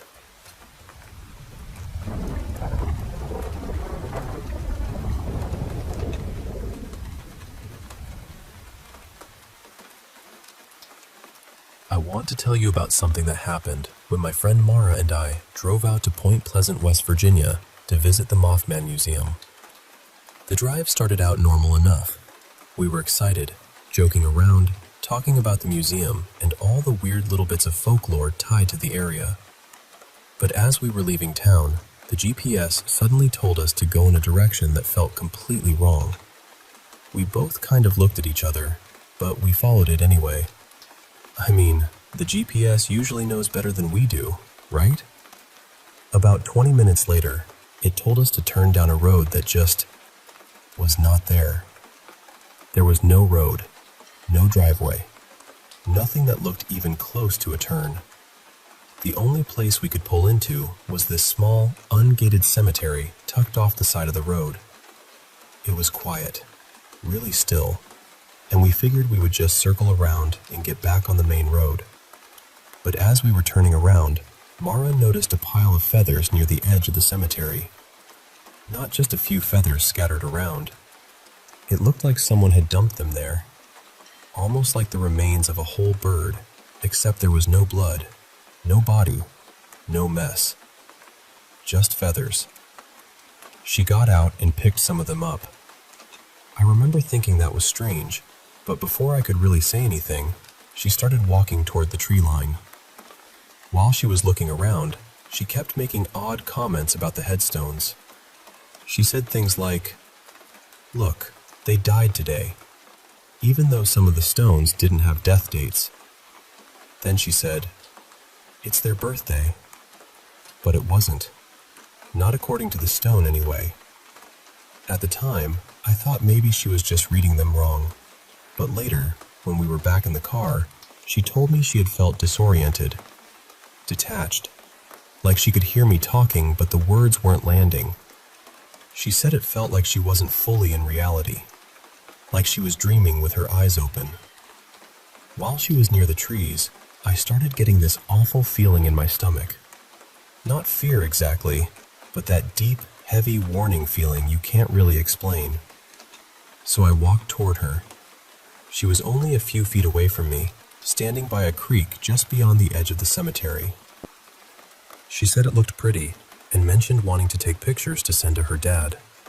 Then, as I got close enough to be near her, she suddenly turned pale and looked startled.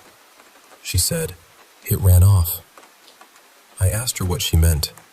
She said there had been a person there, or at least something shaped enough like a person that her brain tried to call it one. She said she had heard movement first, like something shifting in the brush. Then she saw a leg. Just one leg. Barefoot, hairless, extremely pale. It looked clean, which bothered her. She kept saying that part later. The leg was too clean for someone who had supposedly been standing in the woods near a creek. She said whatever it was had on bright blue pants, not jeans, but something much brighter. The pants looked torn or cut short enough that she could see part of the calf. And the second I walked close enough that it would have been able to see me, it ran. I never saw it, but I saw her face, and I felt that knot in my stomach tighten. That was when I told her to throw the feathers out of the car. She didn't want to.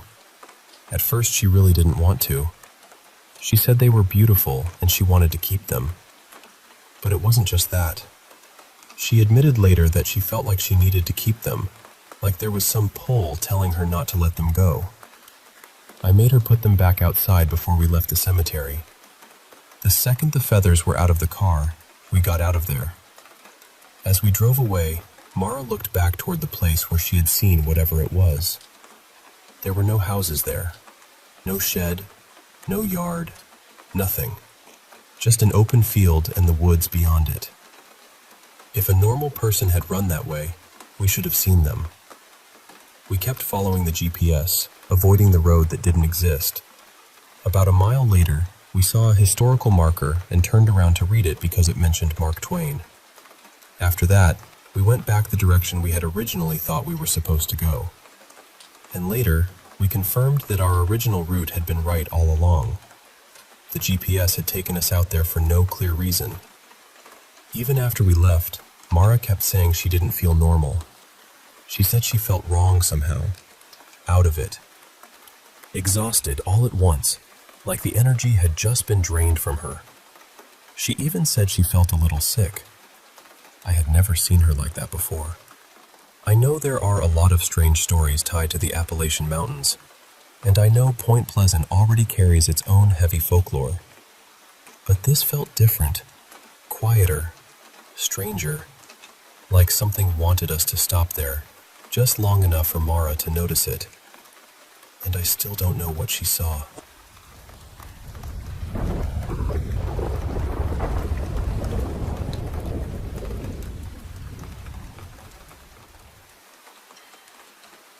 Have you ever come across the stories about St. Stephen's College in Stanley, Hong Kong?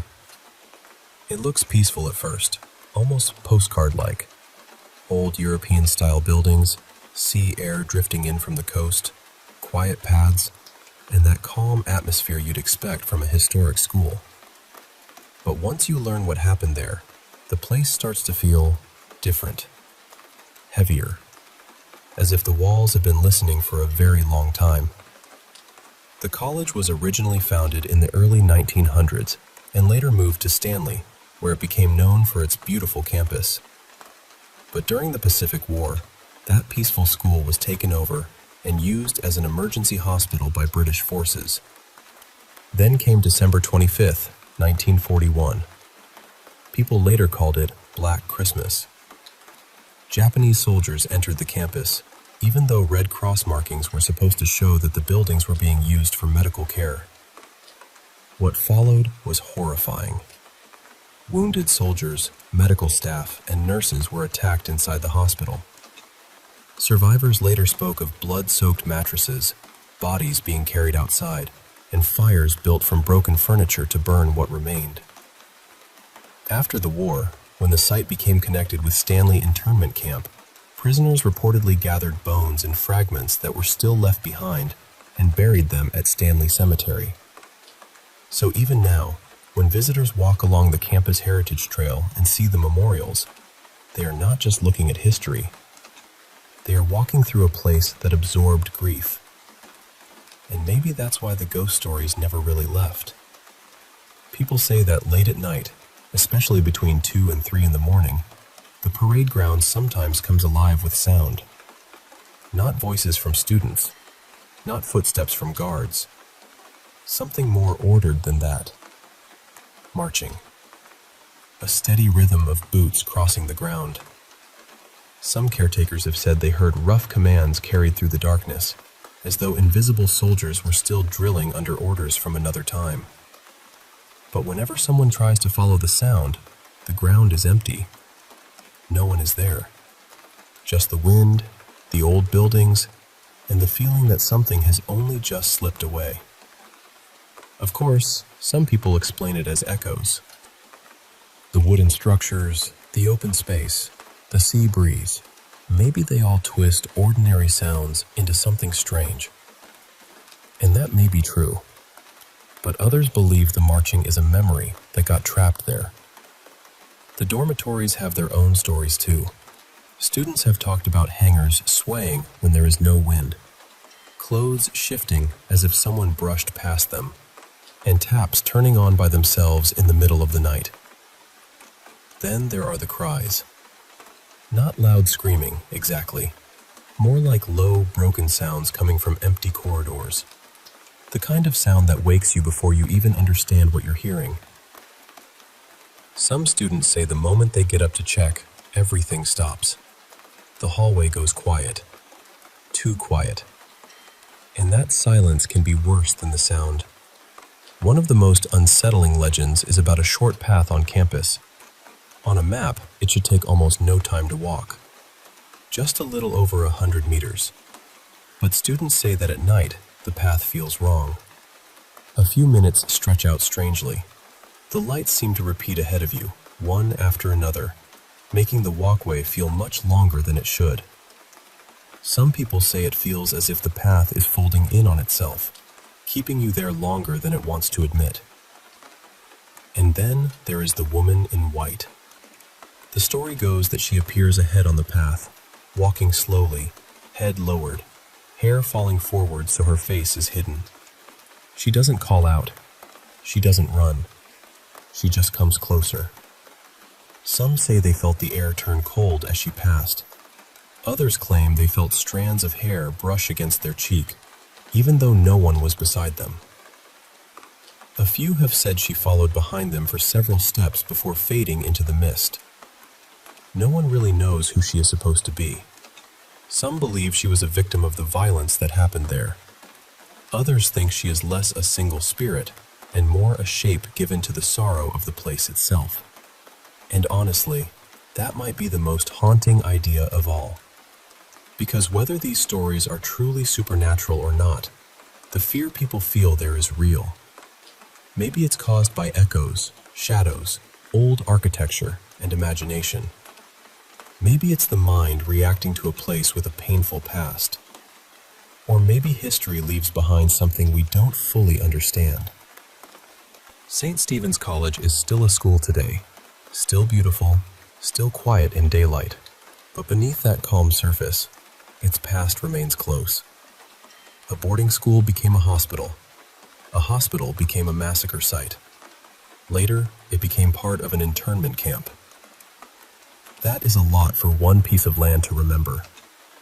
So when people talk about ghostly footsteps, strange cries, and a white figure moving through the night, maybe they are not only telling ghost stories. Maybe they are describing the way history refuses to disappear. And in Stanley, on that old campus by the sea, the past doesn't feel buried. It feels like it's still walking.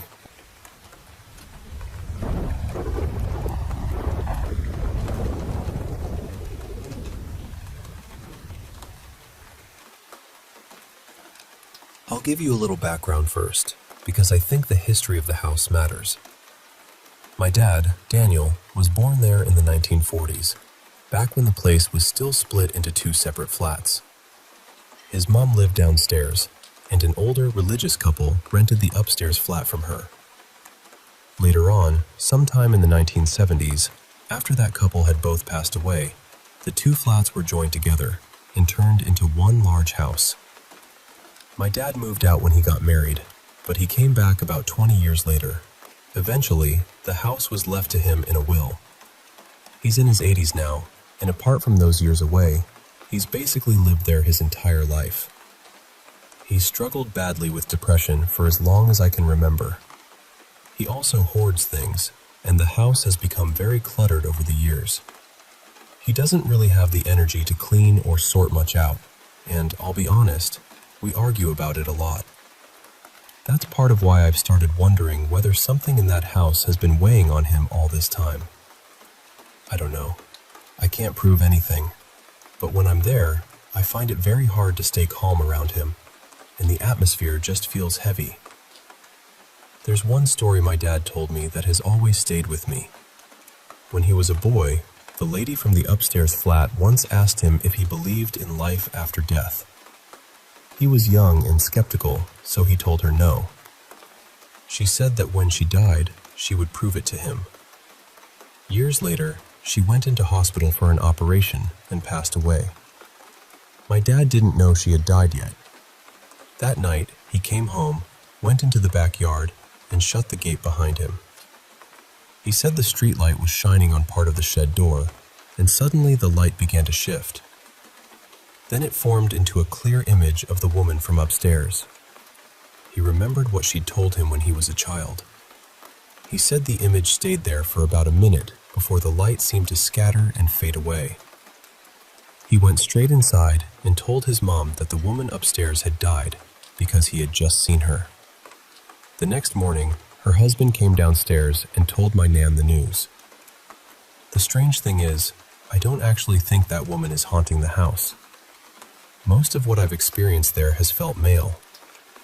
I lived in that house for a while when I was in my teens, and there were moments I still can't explain. One time, I was in the house when it was empty, and I heard a man cough right beside me. Not outside, not through a wall, right next to me. It didn't feel terrifying exactly, just strange and very real. My grandfather died in that house from lung cancer, so I've wondered about that. My nan also died there. Another time, I woke up in the middle of the night and saw a woman standing on the landing outside my bedroom door. I've also had something turn my bedroom door handle and try to get in. It sounded exactly like someone wrestling with the handle because the door was locked. My dad was working nights at the time, and there was no one else home.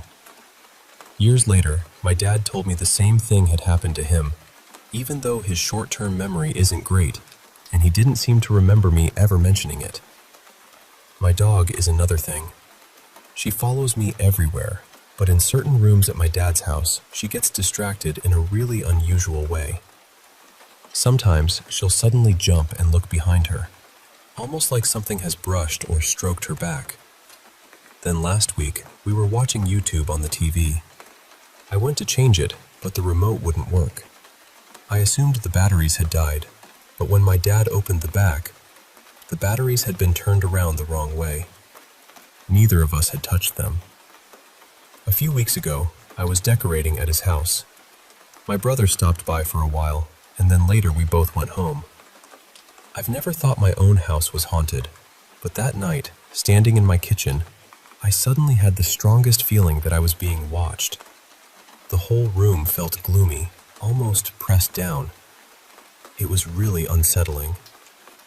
The next day, I went back to my dad's to carry on decorating, and he told me odd things had been happening there too. He'd heard footsteps in the hall and tapping behind his head while he was sitting down. Later that same day, my brother called me. He said his wife had been woken in the night by doors slamming in their house. My dad's house has always felt cold and dark.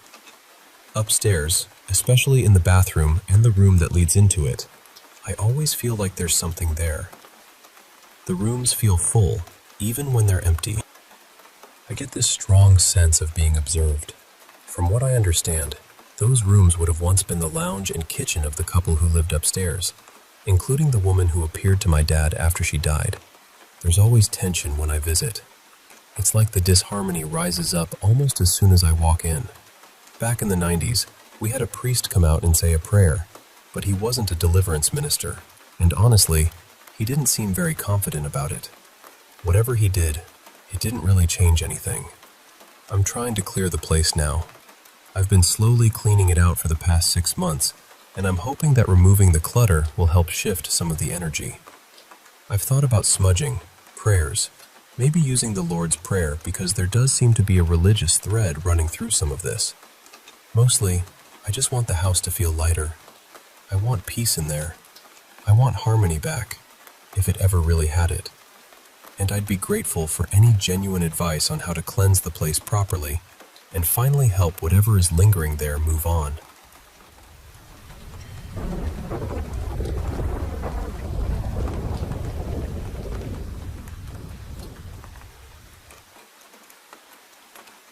Okay, so I know this is going to sound strange, and honestly, I still don't fully know what to make of it, but I'm going to tell it the way it happened. I called this a precognitive dream, even though in a way, it feels like the opposite.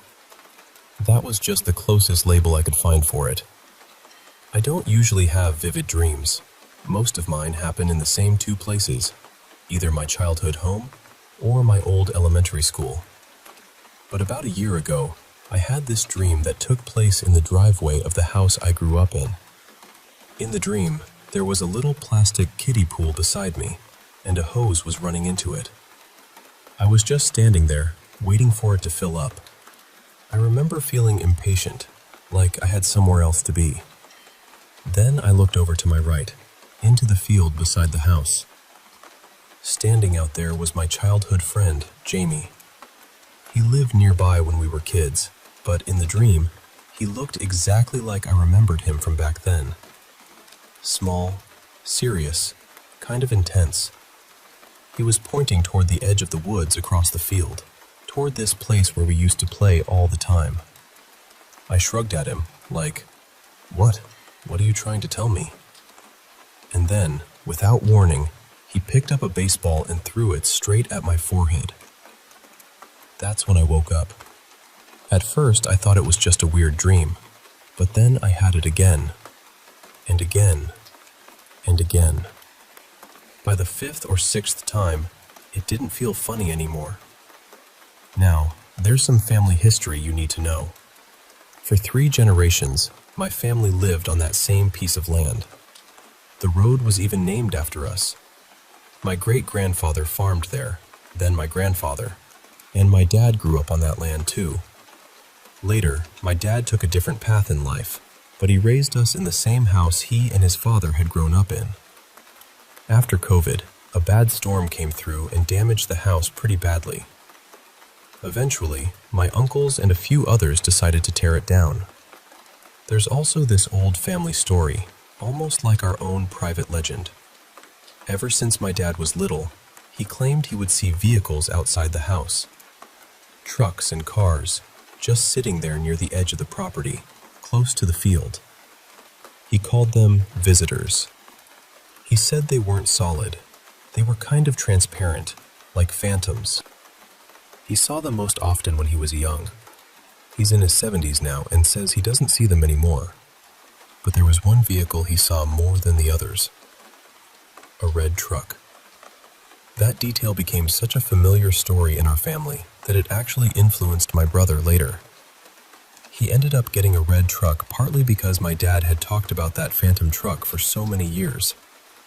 So, back to the dream. Because I'm religious, I do believe dreams can sometimes carry more meaning than we understand. And after having that same dream over and over, I started wondering whether something was trying to push me back toward those woods. I didn't want to go alone. The place is way out in the middle of nowhere, and I hadn't been there in years. So I asked my brother to come with me, since he had played in those woods as a kid too. We drove out there, down this long dirt road, and eventually we saw the old tree line come up in the distance. But when we got there, something was wrong. The big tree we used to call the bent tree was gone. That tree was unforgettable. It had grown sideways at almost a perfect right angle, so you could climb up it like a ladder. As kids, we treated it like a fort, a landmark, almost like it belonged to us. But now it was just gone. Not fallen over, not rotted away. It looked like someone had come through with heavy equipment and ripped it out. The ground was torn up. Roots were exposed. Brush was scattered everywhere. We walked around for a while, looking for something, though I couldn't have told you what. Some clue, maybe. Some sign. But all we found was dirt, trees, and that strange empty space where the bent tree used to be. Then it started raining, so we got back in my brother's truck and left to get lunch. Months later, my brother shaved his head. That's when we noticed a scar near the front of his scalp, just above his hairline. None of us had ever really seen it before. He asked our mom about it and she said, very casually, "That was from when Jamie threw a baseball at you." Apparently when they were kids, Jamie had thrown a baseball at my brother's head in the driveway. Same spot, same kind of injury. My brother didn't remember it at all. My mom said Jamie had gotten really upset afterward. Not just sorry, but completely inconsolable. She had to take him home and talk to his dad. And that stopped me cold. Because in my dream, Jamie had thrown a baseball at me. But the memory belonged to my brother. Jamie was always a little unusual as a kid. I don't say that cruelly. He just seemed to experience the world differently. He used to say he saw shadows moving around his house in ways they shouldn't. He thought they were ghosts. Sometimes he would show up at our house in the middle of the day because he was too scared to stay in his own. I don't know much about what was happening in his home. I barely remember seeing his dad, and I don't remember his mom at all. His house is gone now too. It was torn down years before ours was. Jamie moved away a long time ago, and I haven't been able to find him online or get in touch with him. So after we found out about my brother's scar, I started putting all the pieces together. My dad saw phantom vehicles as a child. Jamie saw strange shadows as a child. The red truck my dad saw most often matched the truck my brother would eventually own. I had a recurring dream about one of my brother's forgotten memories. And in that dream, Jamie pointed toward a tree that no longer exists. And I know how this sounds. I really do. But part of me wonders if Jamie and my dad weren't seeing ghosts at all. Maybe they were seeing the future. Maybe my dad, as a little boy, saw my brother's red truck decades before it existed, parked out there during the demolition of the old house. My brother was there constantly during that cleanup, using that big diesel truck to haul things away. Of course, there's a weird loop in that, because my brother may have gotten the truck because of my dad's old story in the first place. So maybe it's a paradox. Maybe it feeds itself. I don't know. And with Jamie, I wonder if something even stranger happened. What if, when he was pointing toward the woods all those years ago, he was seeing my brother and me in the future, standing near the place where the bent tree used to be? What if he thought we were ghosts? What if that's why he panicked? What if that's why he threw the baseball? I can't prove any of this. I know that. But I also can't shake the feeling that all of these things are connected somehow. And then there's the tree. Where did it go? Why would anyone haul equipment all the way out there, down a dirt road, just to tear out one old bent tree in the middle of nowhere? Everything else around it looked mostly the same. The house was gone, yes, but that tree was deliberately ripped out. I've tried checking old map images, but they're too blurry to tell when it happened. So now I'm left with the dream, the scar, my dad's red truck, Jamie's shadows, and that empty patch of torn up ground where our childhood tree used to stand. And the question I keep coming back to is this. Did the dream send us there because something wanted us to see what was missing? Or did we go there because, somehow, we already had?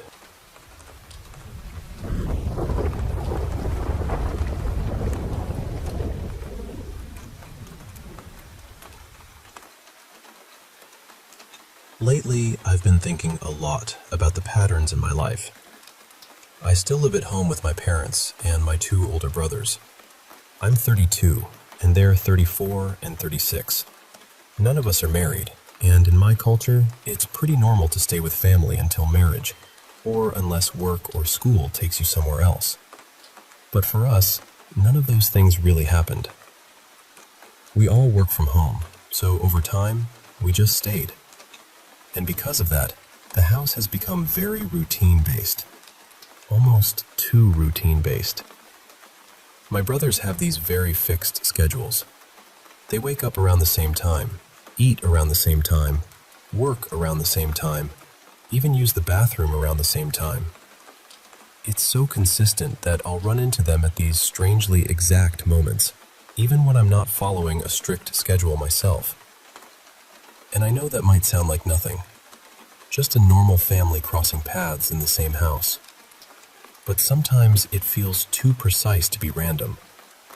For example, one day I was driving back into the neighborhood, and at that exact moment, one of my brothers, Darren, was jogging down the sidewalk.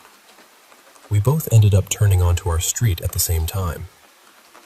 Another time, I randomly woke up early on a Sunday, around 7:40 in the morning, just to use the downstairs bathroom. And right then, my dad walked in and went straight into the kitchen beside it. I know those things can be explained away as coincidence. I used to explain them away too. But then I remembered that my mom used to notice the same thing years ago when I was a teenager. She would say that my dad somehow came home at the exact same time I did, or at the exact same time one of my brothers did. She brought it up more than once, maybe 10 or 15 years ago. Back then, I brushed it off. I thought she was reading too much into it.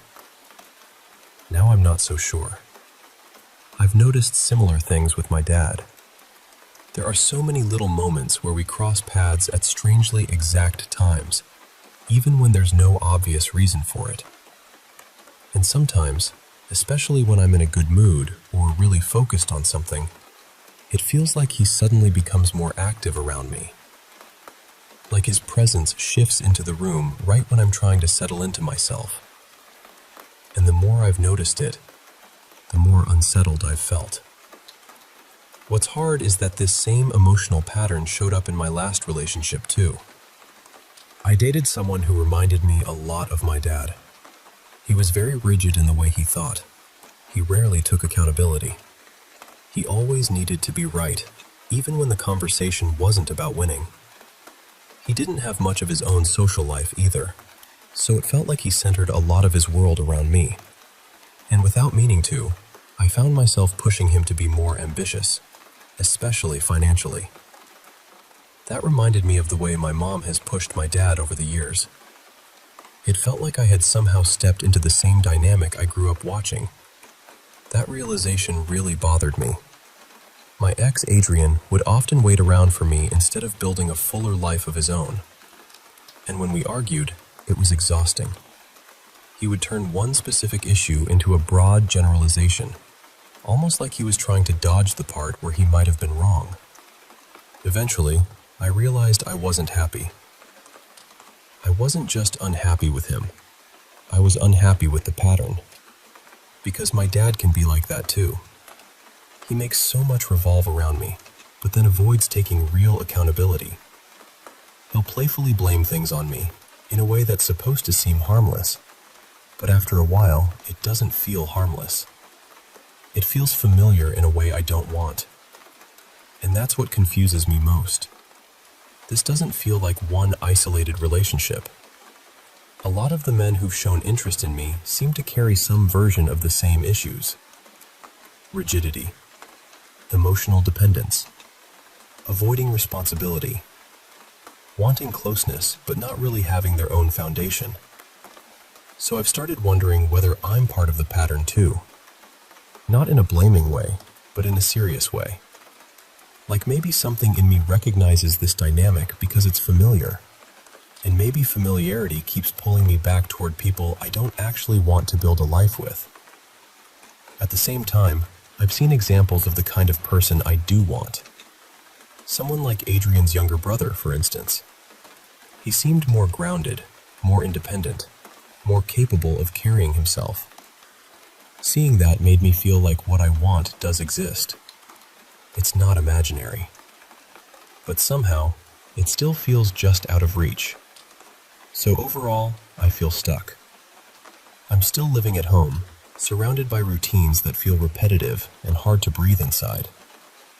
I keep noticing these strange overlaps, these emotional echoes, these dynamics that seem to repeat themselves in my family and in my dating life.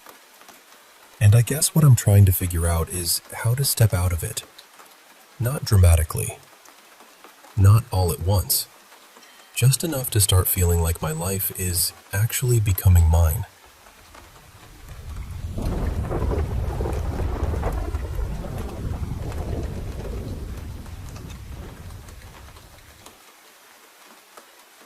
I need to talk about something that happened last week because, honestly, I still don't know what to make of it.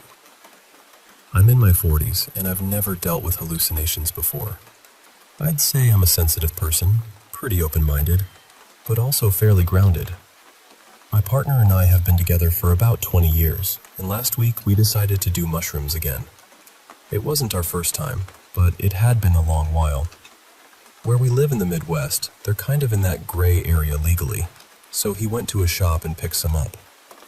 The second night we took a little more, and everything was completely normal, nothing strange at all. But the first night, we only took a small amount. He ate one mushroom, maybe 3 inches long, and I had 2 little caps, about the size of a dime and a nickel. We also each had a 25 milligram edible, which usually wouldn't do much to me since I normally take closer to 100 milligrams. He had a couple of beers too, and after a while he fell asleep on the couch. The couch is near the open doorway to the kitchen, so from where I was sitting at the kitchen table, I could only see his feet. I was coloring at the table, just completely in my own little world. I can do that for hours when I get focused. The TV was across from me in the living room, maybe 15 feet away. Big screen. I think something like The Boys was playing. And the thing is, I didn't really feel like I was tripping. I just felt very calm and focused. I remember sitting there thinking about microdosing more often, just kind of staring into the living room. Then I saw it. A black shadow came out of my partner. I know how that sounds, believe me, I do. But it was so clearly shaped, human-shaped. I could make out the head, shoulders, arms, torso, and even the legs, though the legs weren't as clear. It came out with this sudden force, almost like it had been thrown backward. Its arms were windmilling like it was trying not to fall, and then it moved toward the hallway and disappeared. The TV was backlighting the whole thing, which is probably why I saw it so clearly. It wasn't solid exactly. It looked kind of smoky or misty, but the outline was sharp. The edges were darker than the rest, almost like it had a darker shadow around its shadow.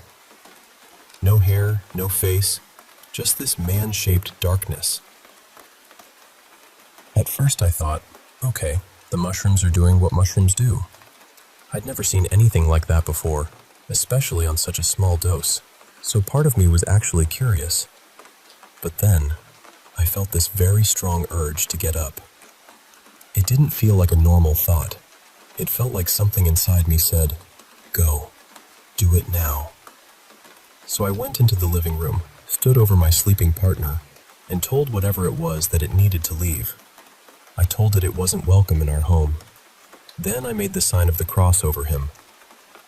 And that's when the whole feeling changed. I went back to the kitchen table. My dog was standing about 5 feet in front of me, right in the doorway, and we were both facing the living room. It honestly felt like we were waiting for something. Then that thing came around the corner. It moved toward my dog like it was going to hit him. It stomped, or at least made a motion like stomping, and raised both fists. It lowered itself right into my dog's face, and my dog reacted. He pulled his head back fast, exactly like he was seeing what I was seeing. That was the moment I stopped feeling curious. Before that, I could still tell myself it was just the mushrooms. But when my dog reacted, I got scared. I said again, louder this time, "You don't belong here. Leave." Then I grabbed a hammer, which I realized sounds ridiculous. I don't know what I thought I was going to do with a hammer against a shadow, but I was scared, and my brain just went for the nearest solid object. After that, it moved toward the fridge. I couldn't see it clearly anymore, but there was this loud bang, like something hit the refrigerator. Both dogs started barking like crazy. We have 2 dogs, but it had only gotten in the face of one of them. My partner slept through the whole thing. Didn't stir, didn't wake up, nothing. And the entire thing happened fast. From the moment I saw it come out of him to the bang near the fridge, I'd say it was maybe 3 minutes. I'm not deeply religious. I believe more in reincarnation than anything else. But after that, I found myself looking up prayers. I walked through the house saying an exorcism prayer I found online, because I honestly didn't know what else to do. And I know how this sounds. It sounds absurd. It sounds like the kind of story people roll their eyes at. I thought maybe I was just going to end up with a strange mushroom story. But then my dog reacted, and that changed everything for me. Since I told it to leave, the house does feel quieter. More peaceful, maybe. The dogs had been barking at random things a lot lately, and that seems to have settled down some. Now I'm sitting here wondering what actually happened. Was it something connected to my partner? Was he having some kind of out-of-body experience and I interrupted it? Was it something darker? Should I bless the house? Should I put crosses above the doorways? I just don't know. And just to be clear, we're not reckless people. We don't do hard drugs. No meth, no crack, no coke. Just weed, mushrooms once in a while, and some alcohol. He works full-time doing windshield repair. I work in retail management. We have a 4-bedroom home, and 1 teenager still living with us. I'm saying that because I want it understood that I'm a responsible, clear-headed person.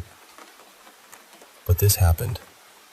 And now I'm trying to figure out what I saw, what my dog saw, and what I'm supposed to do next.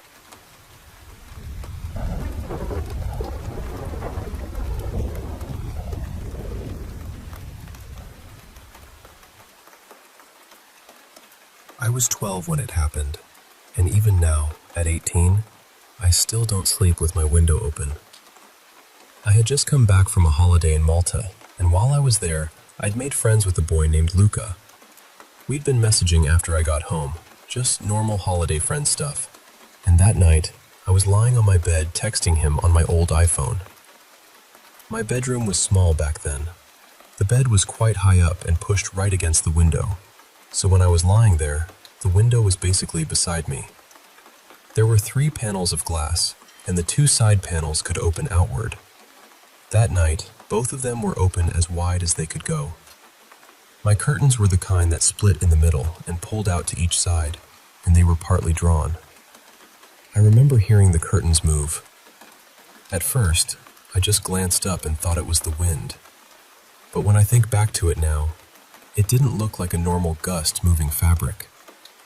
It looked more like someone had gently pulled the curtain to one side, without actually dragging the whole thing across the rail.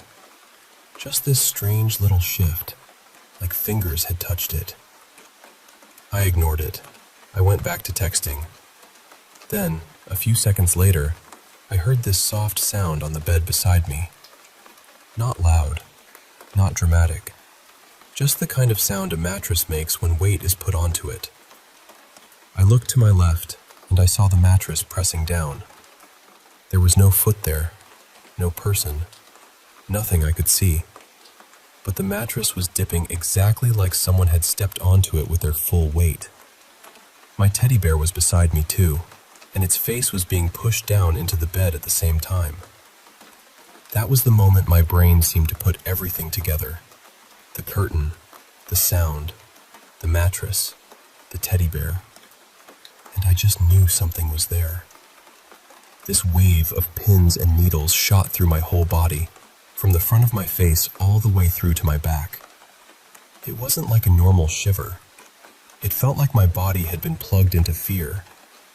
I screamed. I jumped up and ran straight into my parents' room. After that, my memory gets blurry. I don't remember exactly what everyone said that night, but I remember what it did to me afterward. I told my family what had happened. I was already a nervous kid, the kind who slept with the bedroom door open and a light on outside the room. But after that, I couldn't sleep in my own bed for a long time. I kept asking my mom to get someone to help, though I didn't really know what I meant by that. At one point, she asked if I wanted a priest to bless the room. I think she may have been half joking, but I begged her to do it. Nothing ever really came of it. Later, she told me she had spoken to someone from the church, and they said there was no ghost and nothing to cleanse.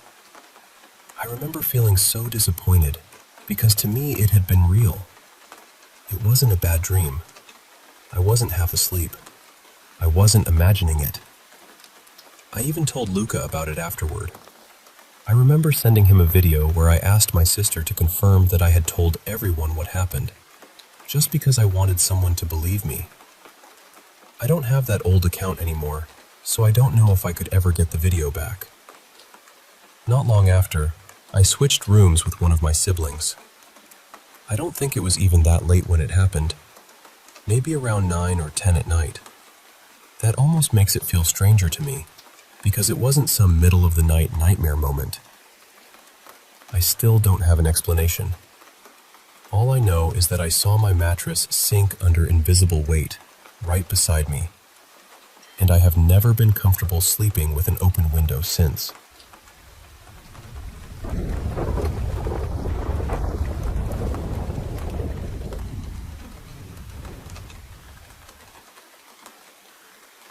So, for my birthday in October 2024, my partner and I decided to go to New Orleans for a long weekend. She had been there once before, but for me, it was the first time, and I was excited in that wide-eyed, I'm about to eat too much and believe in ghosts for 3 days kind of way. We flew in on a Thursday morning and stayed until Sunday. Our Airbnb was in an old renovated building on Dumaine Street, right in the French Quarter. We were in room 6. And honestly, the place was beautiful. It had that old New Orleans charm, high ceilings, antique-feeling details, the kind of building that seems like it has heard 100 years of secrets and decided to keep most of them. That first day was completely normal. We landed late in the morning, dropped our bags off before check-in, went to Pat O'Brien's for lunch, wandered around Bourbon Street for a bit, and later that night, we did one of those haunted history tours where they walk you around the quarter and tell you all the stories attached to the old buildings. By the time the tour ended, we were exhausted. It was around 11 at night, so we went back to the Airbnb, got ready for bed, and fell asleep around 11:30. Now, before I get to the strange part, I need to say this clearly. I am not a sleepwalker. I never have been. And my partner, who I'll call Lena, is an incredibly light sleeper. If I get up in the middle of the night and the floor creaks once, she wakes up. So what happened next has never really made sense to either of us. Sometime around 2 in the morning, I woke up standing in a room I did not recognize. Not sitting up in bed, not half awake near the bathroom. Standing, fully upright, in a completely different room. I had no memory of getting out of bed. No memory of opening our door. No memory of walking up or down stairs. No memory of entering another room. Nothing. The first thought I had was strangely calm. I remember thinking, I could be in some random building across New Orleans right now, and I'd have no idea how to get back. And then, instead of panicking like a normal person probably would, I thought, I should figure out where I am before I freak out. It was like my brain refused to accept what my eyes were telling it. I was standing near the entrance of this room, angled enough that I could see most of it, but everything was wrong. Our room had 2 queen beds. This room had a couch where the beds should have been. Our room had tall windows and a balcony door overlooking Main Street. This room had small rectangular windows along a shorter wall. Our room had a kitchenette near the entrance. This room didn't. The ceilings were different too, lower, maybe even vaulted, though for some reason that didn't really register in the moment. I was too focused on the layout. I kept trying to make the room become familiar, like if I stared long enough, it would rearrange itself into the room I had fallen asleep in. I started walking around, still in this thick fog of confusion. I went toward where our bathroom should have been, but instead I found a little hallway. On one side there was a bathroom, and on the other side there was a small kitchen with counters, a sink, a dishwasher, a little stovetop, cabinets, the whole thing. There was also a window, and when I looked out, I could see the lights of downtown New Orleans. That gave me some sense of direction, but it didn't make me feel better. The whole time I had this awful sensation that I was a passenger in my own body. I could understand what I was seeing, but it felt distant, like my thoughts were in the back seat and my body was driving without asking permission. I'd think, I should walk over there, and then my legs would just do it. Eventually, I came back into what I realized was a living room. I was still looking for one thing, anything, that would prove I was actually in the right place. Then I saw a set of doors on the opposite side of the room. They looked enough like the bathroom doors in our room that my half-panicked brain latched onto them. I thought, okay, maybe that's the bathroom. Maybe if I open those doors, Lena will be in there, and everything will snap back into place. So I walked over and pushed the doors open. And it was not the bathroom. It was a bedroom. A long, narrow room, maybe 15 feet long and 8 feet wide. At the far end there was a bed, and on that bed was a man. He was lying there in the strangest position, like he had sat down on the edge of the bed and then fallen backward into sleep. His legs were hanging off from the knees down, and his arms were stretched out to the sides. He looked older, maybe mid-50s or 60s. Bald, larger build, maybe some stubble on his face. That part is a little blurry now, but the image of him on that bed is still burned into me. Then he sat up. I can't remember if he startled awake and jerked upright, or if his body slowly bent up at the waist in that unnatural horror movie way. I only remember the moment he was sitting there, looking at me. That was when reality finally broke through. I was in the wrong room. I started panic explaining. I told him I didn't know how I got there. I didn't know where I was. I told him I was supposed to be in room 6. And this man, who should have been screaming, threatening to call the police or throwing me out, just looked at me and said in the calmest, flattest voice, "You're in room 7. That was it. Not, "Who are you?" Not, "How did you get in here?" Nothing else. Just, "You're in room 7. I remember saying something like, "Room 7? How did I get here? I'm not supposed to be here." Then the next thing I knew, I was outside the door. I don't remember turning around. I don't remember grabbing the handle. I don't remember walking out. 1 second I was in that room with him, and the next I was standing in the hallway with the door closed behind me. There was no yelling, no footsteps rushing after me, no lock clicking, no threats, just silence. I looked toward the windows and finally understood where I was. I was 1 floor above our room, near the top of the staircase. I ran down those stairs as fast as I could. When I found room 6, I was so shaken that I traced the number on the door with my finger to make sure it was really ours. Then I started pounding on the door. Closed fist, knees, feet, whatever. I was desperate to get inside. For a second, I worried I was going to wake up the whole building and get us kicked out. But honestly, at that point, seeing another living person felt better than being alone in that hallway. After maybe 45 seconds, though it felt much longer, I heard Lena's voice from inside. "Hello?" And I was so freaked out that I didn't even say, "It's me." I just managed to breathe out, "Let me in." Thankfully, she recognized my voice and opened the door.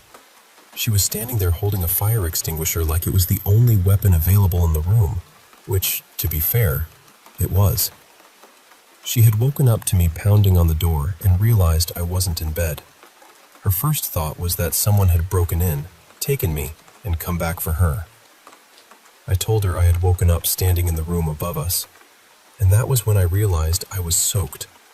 My shirt, pajama pants, underwear, everything was drenched in cold sweat. The part of the bed where I had been sleeping was soaked too. We were both terrified. Lena wanted to leave immediately, pack up, change flights, go home right then.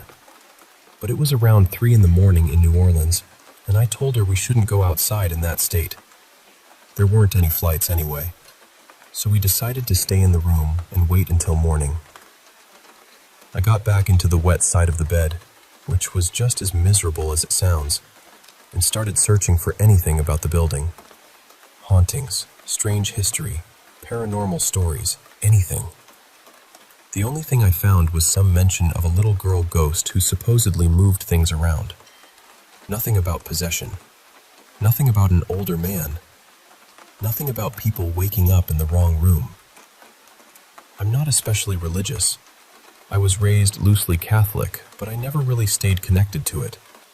Still, I fell asleep repeating the one prayer I could remember, because at that point, I was ready to accept help from any department of the invisible. The next morning, we woke up and barely spoke. We made coffee and went for a walk. Eventually, we ended up sitting quietly in Jackson Square, trying to talk ourselves into a rational explanation. Maybe I sleepwalked for the first time in my life. Maybe I somehow guessed the code to another door. Maybe someone left a room open. Maybe my brain invented half of it. None of those explanations felt right, but we decided to push it aside and enjoy the trip. We also stopped at Marie Laveau's shop, which I know is touristy, but in that moment it felt like the only place we knew to go for some kind of protection. We bought this little blue stone with instructions to dissolve it in water and place the mug under the bed to ward off bad energy while sleeping. And honestly, nothing like that happened again. Later, we started trying to make light of it. We decided that if there was something in the room, we should probably get on its good side. We jokingly named it Gus, because calling it the entity felt like giving it too much power. There was a little round table near the windows, so we made that the offering table. I figured if Gus was old, maybe he hadn't had a drink in a while, so I opened a canned seltzer and left it there. Then I added a nicotine pouch, because apparently my ghost diplomacy strategy was gas station charcuterie. It felt ridiculous, but also weirdly right. The next morning, we kept the bit going and left a cup of coffee on the table for Gus. That was when the second strange thing happened.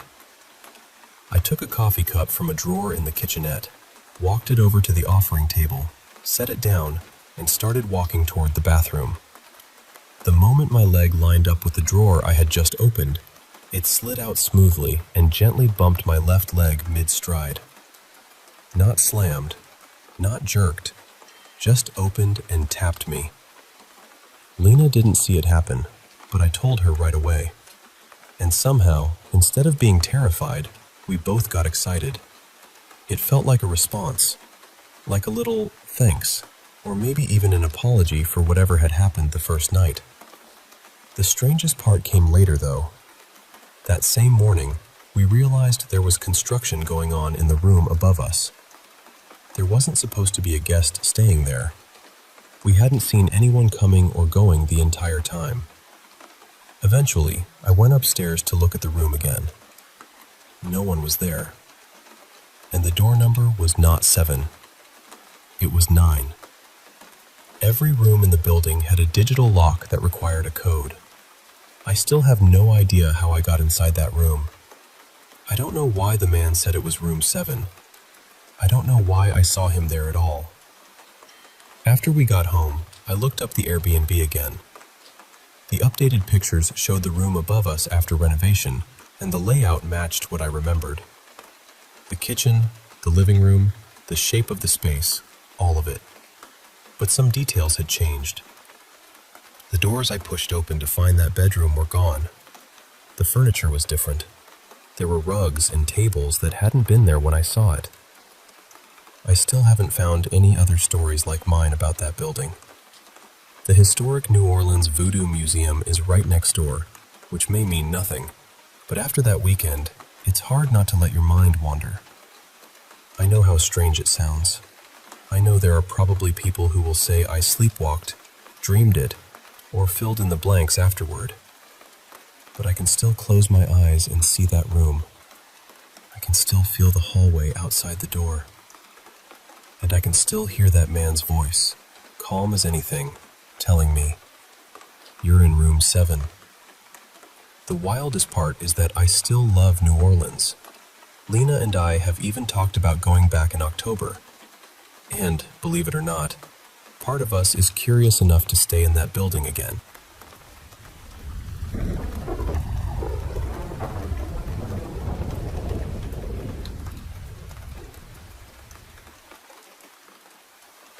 So, about 2 weeks ago, I started this new job at one of those department stores that's still hanging on inside a mall.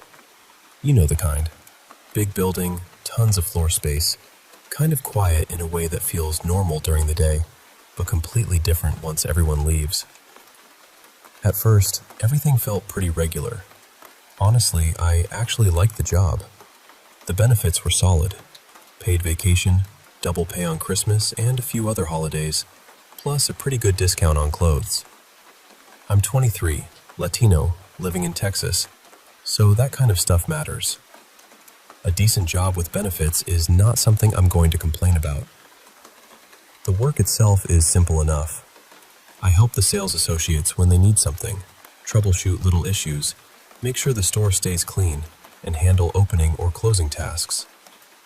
Most of the heavier stuff happens before people arrive or after everyone is gone. Usually, I have another person working with me, but the store is huge. Like, huge enough that you can both be on the same shift and still not see each other for almost the whole night unless you're doing something together or calling for help. I don't scare easily, but I'll admit, being alone in a big, empty store can feel strange. Especially when I have to go into the back stock rooms. There are these long hallways and connected rooms, and sometimes you have to walk through 3 or 4 areas just to grab one piece of equipment. I always told myself it was just that weird feeling people get in liminal spaces.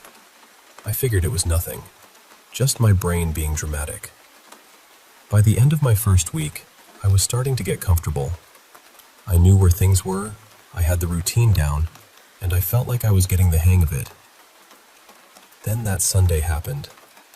We close earlier on Sundays, and part of my job that night was polishing the floors with this big floor cleaning machine.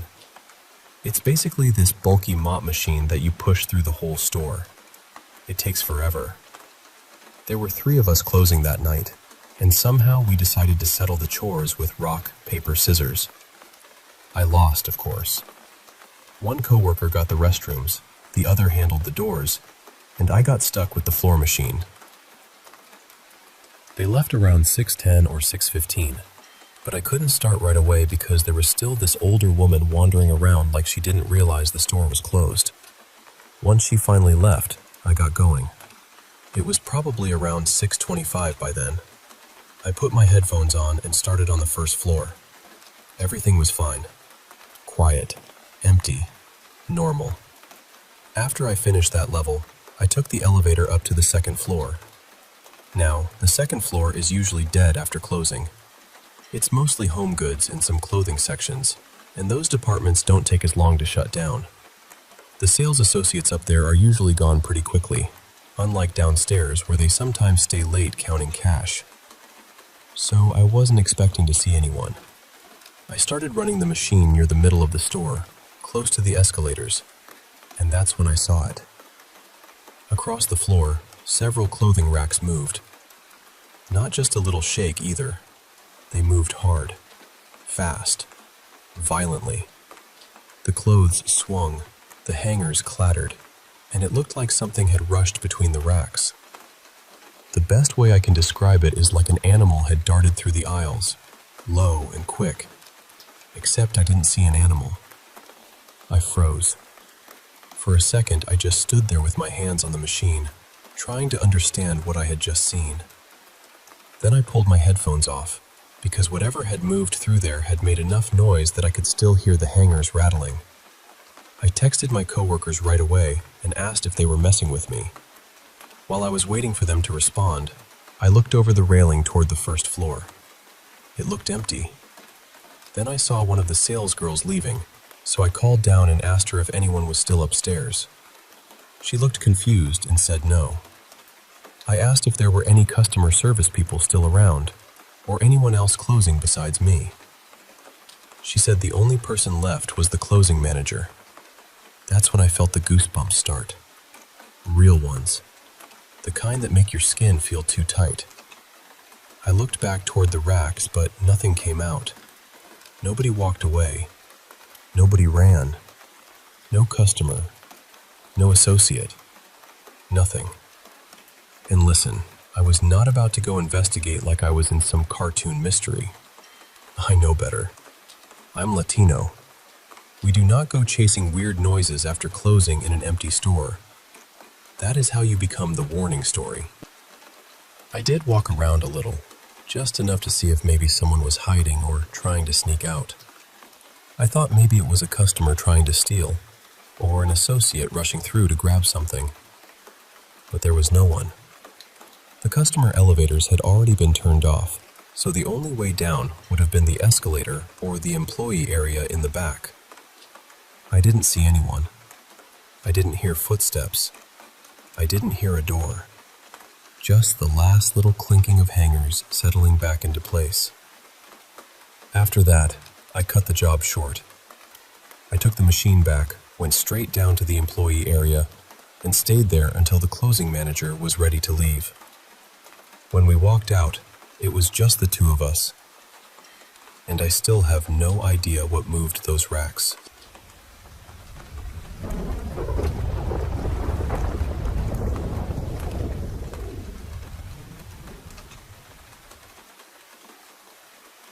I need to tell you about something that happened with my cat, because I still don't really know how to explain it. She's white and gray, with this unusual pattern in her fur. I've only ever seen one other cat online that looked even close to her. She's usually my little shadow. She follows me from room to room, yells at me for attention, asks for pets constantly, and she's honestly one of the sweetest, silliest little creatures I've ever known. But a few nights ago, I was in the kitchen making food, and out of nowhere, this awful feeling came over me. It was dread. Pure dread. I suddenly felt like I was being watched, and not in a normal way. It felt like something terrible was about to happen, like I had 1 second before everything went wrong. I started looking around the kitchen, trying to figure out what had set me off. And then I saw her. My cat, or what looked exactly like my cat, was standing on top of the laundry basket. I can't explain this next part in a way that makes sense, but the second I saw her, my heart just dropped. I felt the most intense fear I have ever felt in my life.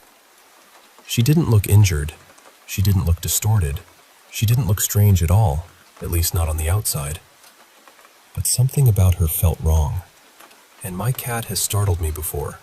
She sneaks around, she pops up in weird places, she does all the normal cat things. But this was different. This wasn't a quick scare. This was my body telling me very clearly that something was not right. Still, I tried to act normal. I started talking to her the way I always do, telling her she was pretty and sweet, using that ridiculous voice people only use with their pets. Then I walked over to the drawer where I keep her food packets. Normally, she would have launched herself off whatever she was standing on and come running over, meowing like she hadn't eaten in 3 years. Even when she doesn't want food, she still comes over just to rub against my legs.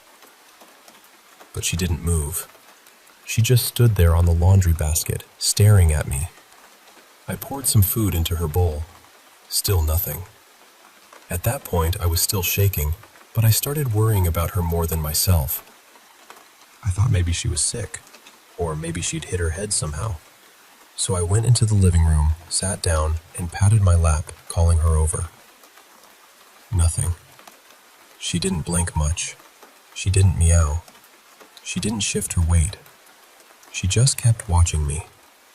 So I got up and slowly walked toward her, asking, "Are you okay, baby?" I reached out to pet her head, and she hissed at me.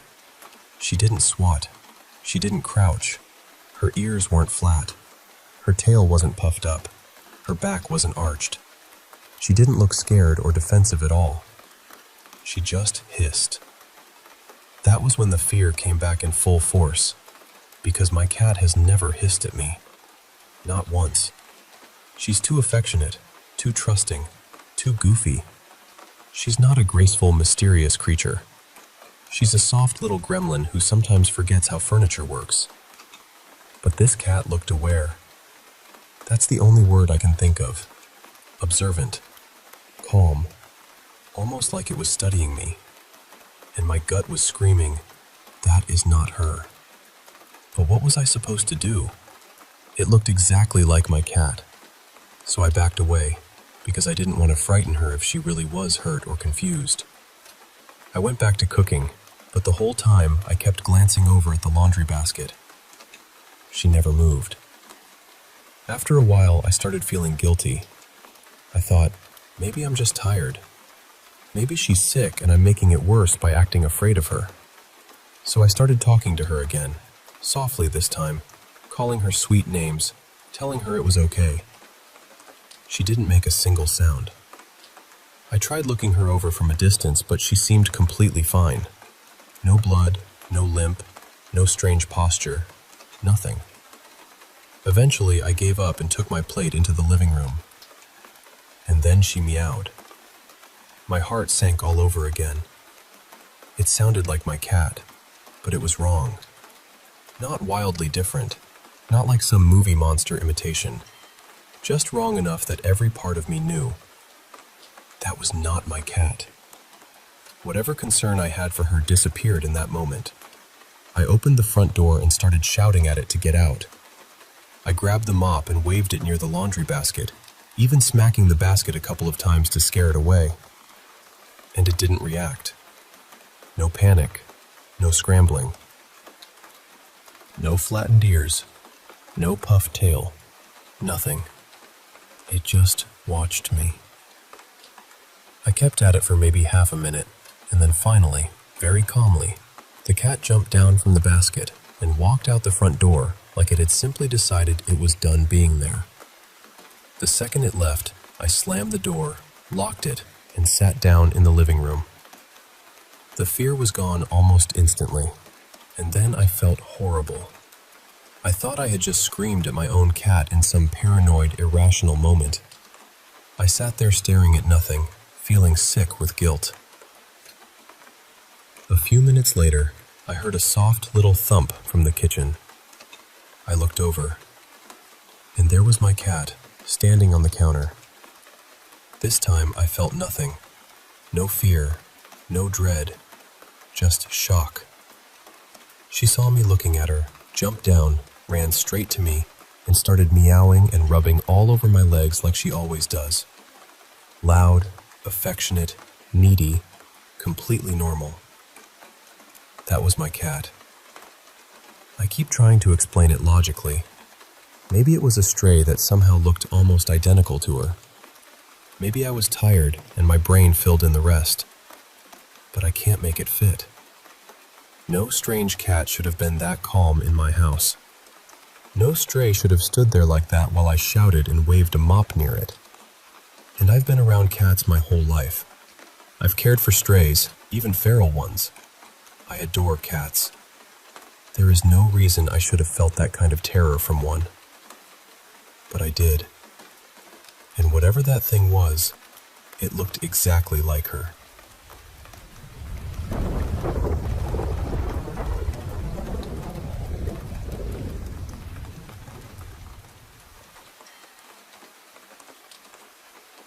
I want to tell you about a story they still whisper around Sayward, especially when the fog comes in thick and the trees go quiet. Back in the early 1700s, that place wasn't the peaceful trail people know today. It was raw country, hard country, the kind of place where the rain seemed to live in your bones and the forest could make a person feel very, very small. There was a woman named Elizabeth who came there with her husband, Simon. She hadn't been raised for that kind of life. She remembered open fields, softer weather, the sound of people nearby. But out there, on the edge of northern Vancouver Island, all she really had was their little cabin, the fire in the hearth, and her baby boy, Rowan. And she loved that child more than anything. But loneliness can do strange things to a person. So can silence. And when trust breaks, sometimes it doesn't shatter loudly. Sometimes it arrives in small, cruel pieces. For Elizabeth, it started with the smell of unfamiliar flowers on Simon's coat. Flowers that didn't grow anywhere near Sayward. Then came the distance in his voice, the way he turned his face from her, the way he seemed to be somewhere else even when he was standing right beside her. Then one day, she followed him. She found him with another woman beneath the cedars, and something inside her simply gave way. People say it wasn't just jealousy. It wasn't only heartbreak. It was the long winter, the isolation, the fear, the feeling that the whole world had closed its fist around her. In that broken moment, Elizabeth's mind turned against her. She looked at her life and saw no way out. And in one terrible act, lost in rage and despair, she took the life of the child she loved most. The cabin fell silent after that. No crying, no movement. Just the rain tapping on the roof, steady as a finger on a coffin lid. When Elizabeth understood what she had done, she ran. She didn't run toward help. She didn't run toward the settlement. She ran upward, through the wet brush and black roots, toward the cliffs above the Seymour Narrows. The water below was violent that day, twisting and roaring around the rocks, almost as if the sea itself knew what had happened. When she reached the overlook, she stood there, with the wind tearing at her dress, staring down into the churning water. Then she looked at her arms. Empty. That was when she screamed. They say the sound carried through the trees and over the water, so sharp and full of grief that even the wolves stopped howling. And then she stepped off the cliff. Now, the Ripple Rock Trail is beautiful. People hike it for the views, for the sea air, for that wild feeling you only get when the land drops away beneath you. But some hikers say there are places on that trail where the air changes. They hear a faint clinking sound, like old metal keys swinging from a woman's belt. They feel a sudden cold, even in summer, as if something has passed right through them. And on foggy evenings, some say they've seen her. A woman in a torn gray dress standing near the edge of the bluff. She doesn't look out at the water. She looks down at her arms, holding them as though a baby should still be there. The old people used to say you shouldn't go to the overlook after dark. Not because of the cliff, not because of the trail, because Elizabeth is still there, still searching the fog, still listening for the child she lost.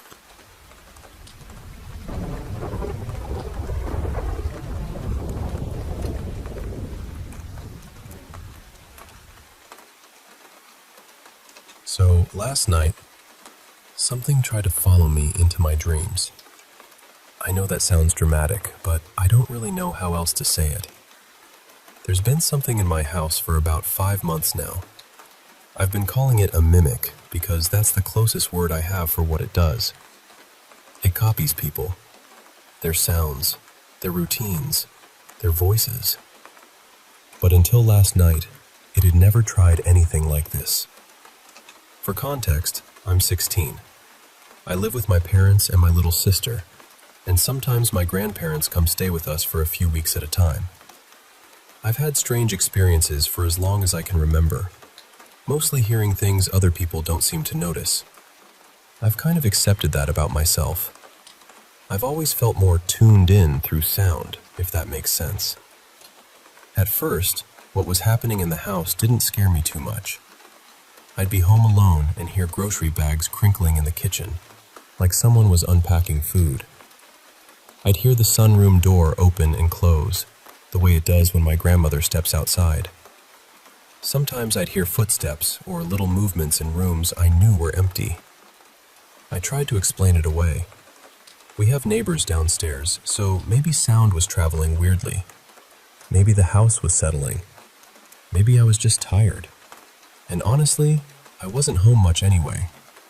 I was staying late after school almost every day for a theater production, sometimes not getting back until close to 11 at night. My dad was helping with the same show, and my stepmom would usually be out in the garage working on her writing, so the house already had this strange, half-empty feeling most nights. But then, it started using voices. That was different. One day, I was completely alone, and I heard my stepmom call me from another room. Clear as anything. Not muffled, not distant, not something I could mistake for the neighbors. It was her voice, calling for me. Except she wasn't home. That was the moment I realized this wasn't just random noises. Something was imitating my family. So I decided not to feed into it. I ignored it as much as I could, and I cleansed the house because that felt like the obvious thing to do. After that, I was barely home for about 3 weeks because rehearsals got intense, and part of me thought maybe starving it of attention would make it weaken. It didn't. When I finally had a quiet evening at home, my boyfriend, Theo, came over and we were cooking together. We were just talking like normal when he suddenly froze and stared toward the sunroom. His face went pale. He said he saw what looked like my grandmother standing there, but not really her. The posture was wrong.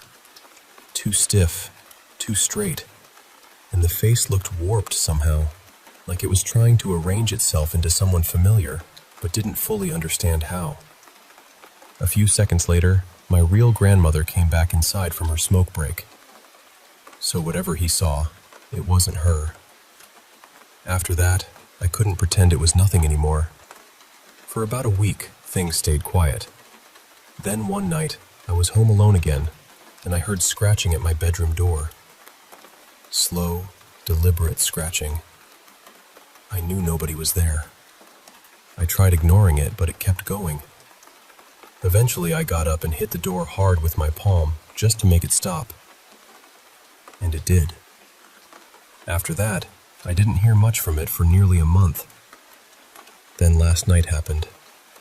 I went to bed early, and at first everything seemed fine. I had a dream that was strange, but not exactly scary. I was in the back kitchen of this little diner, cleaning with a teacher and a few friends from school. It felt long, like I was in there for ages, wiping counters and stacking dishes under bright fluorescent lights. But near the end, the mood changed. My teacher started acting cruel.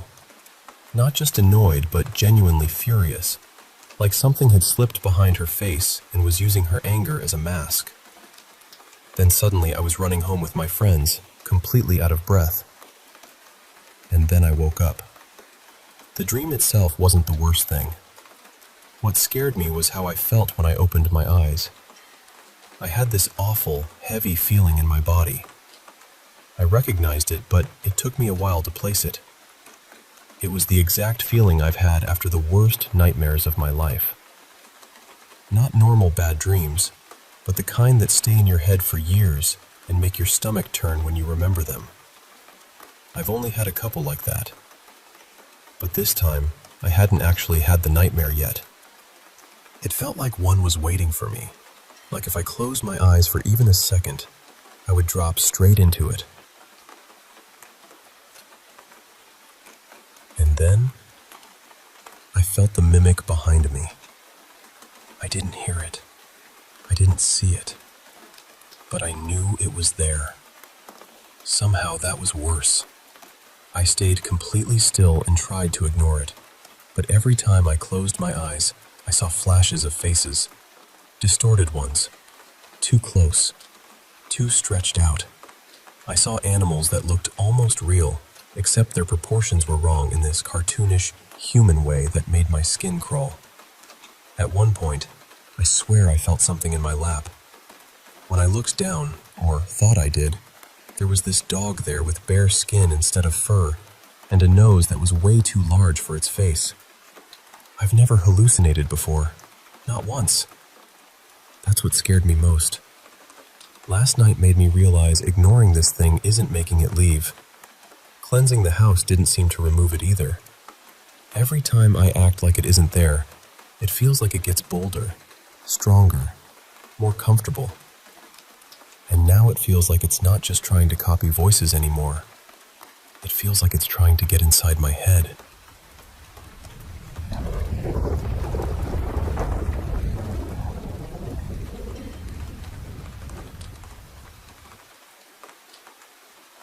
I live just outside Nashville, in a quiet suburb near a man-made lake.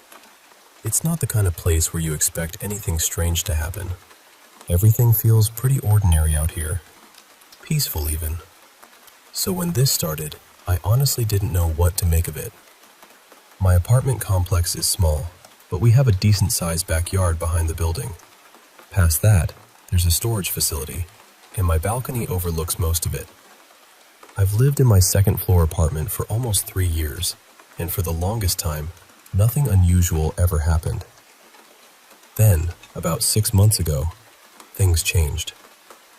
It was right around the time my old dog passed away. I can't remember if it was a few days before or a few days after, but it was close enough that the timing still bothers me. One night, I was sitting out on my balcony when I heard someone calling a name from far off, somewhere toward the back of the storage facility near the neighborhood. At first, I thought somebody was looking for a lost pet.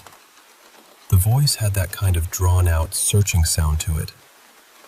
But then it got closer, and once it was close enough for me to really hear it, I realized it was calling my dog's name. I'm not someone who panics easily. Even when something feels spooky, I try to stay grounded. I try not to give fear too much room. But in that moment, I got chills all over my body. I stood up, went inside as calmly as I could, and closed the balcony door behind me. Later that night, I was in the living room watching TV, trying to settle down for bed, when I heard it again. My bedroom window was open, and from where I was sitting, the voice sounded like it was coming from the backyard. At first, I thought it was calling my dog's name again, and I just froze on the couch. Then, suddenly, it sounded like the voice was right at my bedroom window. And this time, it called my child's name. I'm on the second floor. That's what made my stomach drop. There was no reason for anyone to sound that close to my window. I got up, walked to my room, shut the window, closed the blinds, turned off the light, and slept on the couch that night.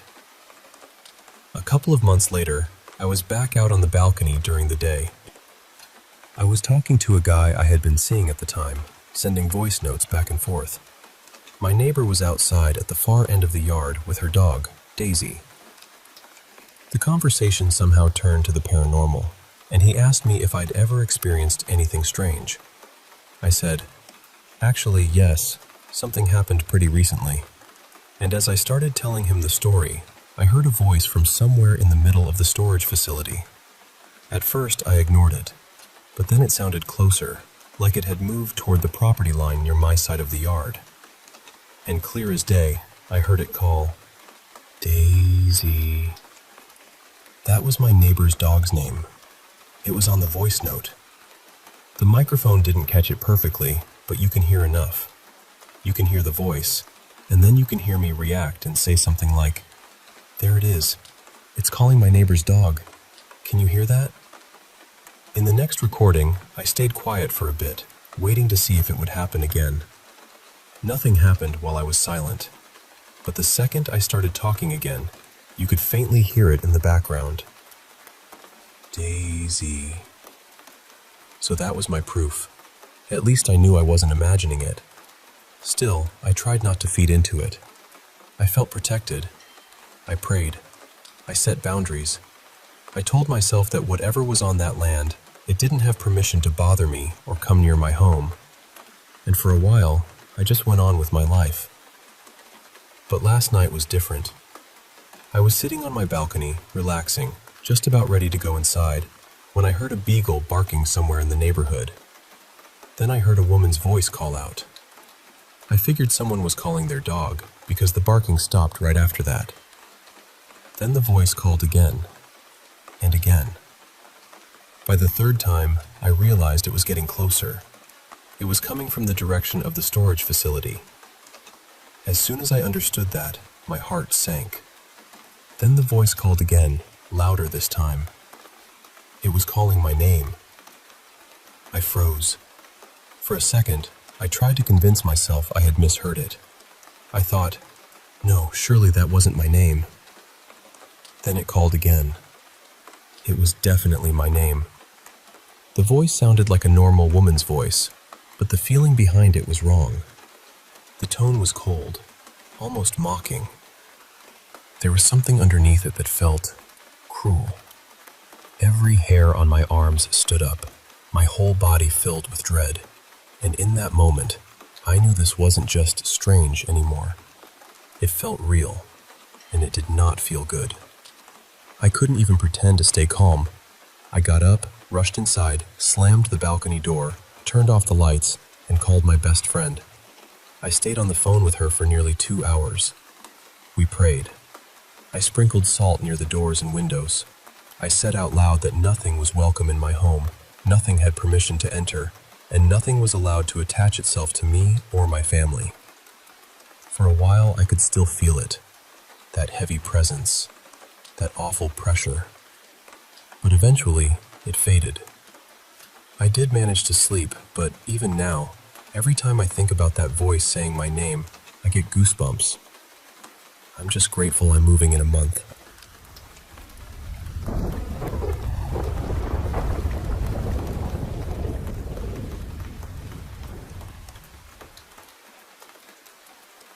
When I was 7 years old, my family used to take long walks across the moors almost every weekend.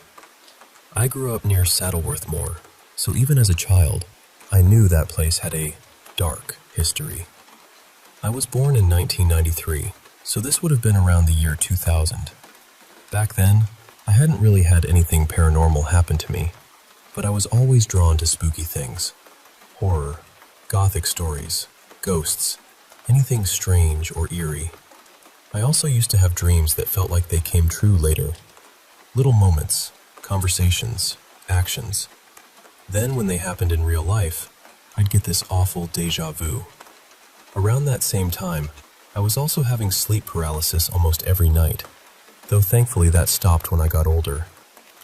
That day on the moors, we were out walking with our dogs like usual. No real plan, just wandering as a family. My Great Dane, Maverick, suddenly ran off, and I chased after him. When I went around this grassy mound, everything changed. There was a house there, or maybe it was more like an old stone barn. It looked ancient, rough, and weather-worn, with a big, twisted tree standing beside it. Maverick immediately started panicking. He was pulling at me, whining, trying to drag me away, but I couldn't move back. I felt like I was being pulled toward the building. I could hear voices. Some sounded like they were inside. Others sounded like they were outside, drifting through the air.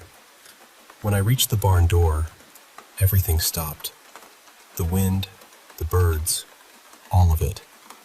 Maverick was crying beside me, and at one point he bit my hand hard enough to draw blood. He had never bitten me before. He was a gentle dog, the kind that worried if I tripped while playing. But I didn't even feel it when it happened. I opened the door. Inside, it looked empty, but I could hear this slow, rhythmic creaking. Maverick refused to come in. He paced outside like something was blocking him. Then I heard a whisper from the darkness. It said my name. My whole body froze. I couldn't breathe. It felt like I was being squeezed from every direction.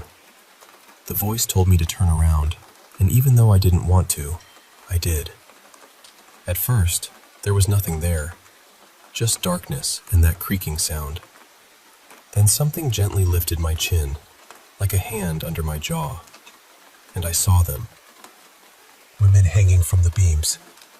There must have been 20 of them, all different ages, young and old, all wearing white nightgowns. They were swaying, even though there was no wind.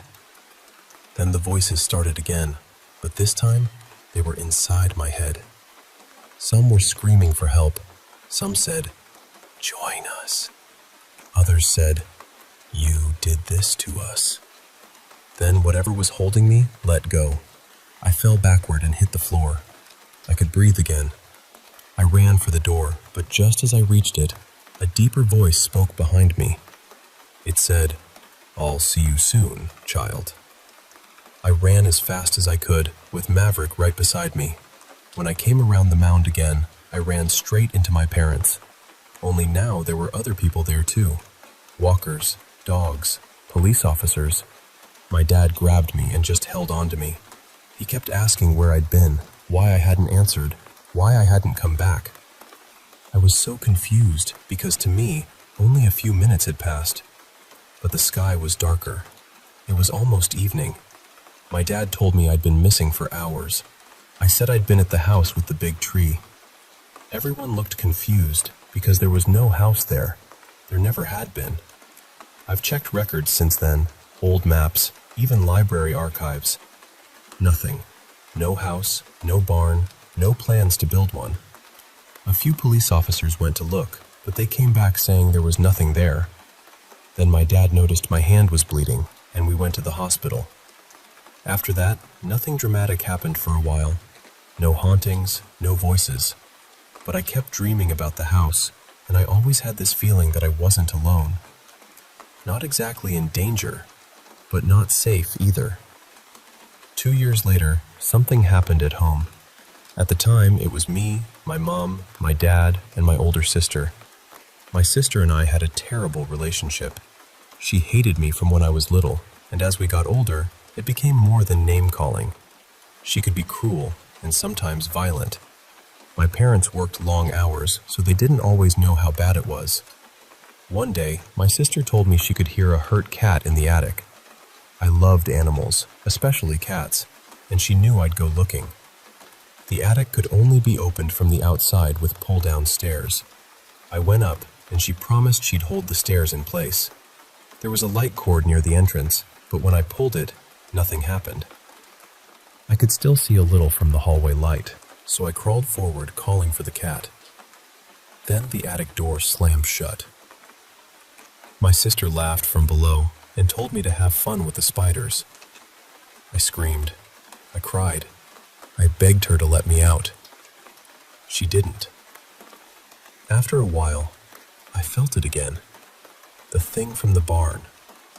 It felt like it was sitting behind me.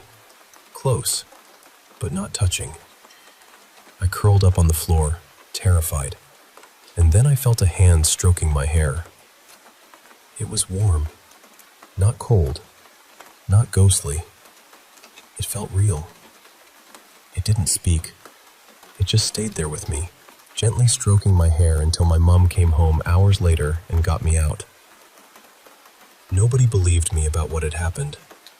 I was grounded instead. But that whole week, my sister started having nightmares.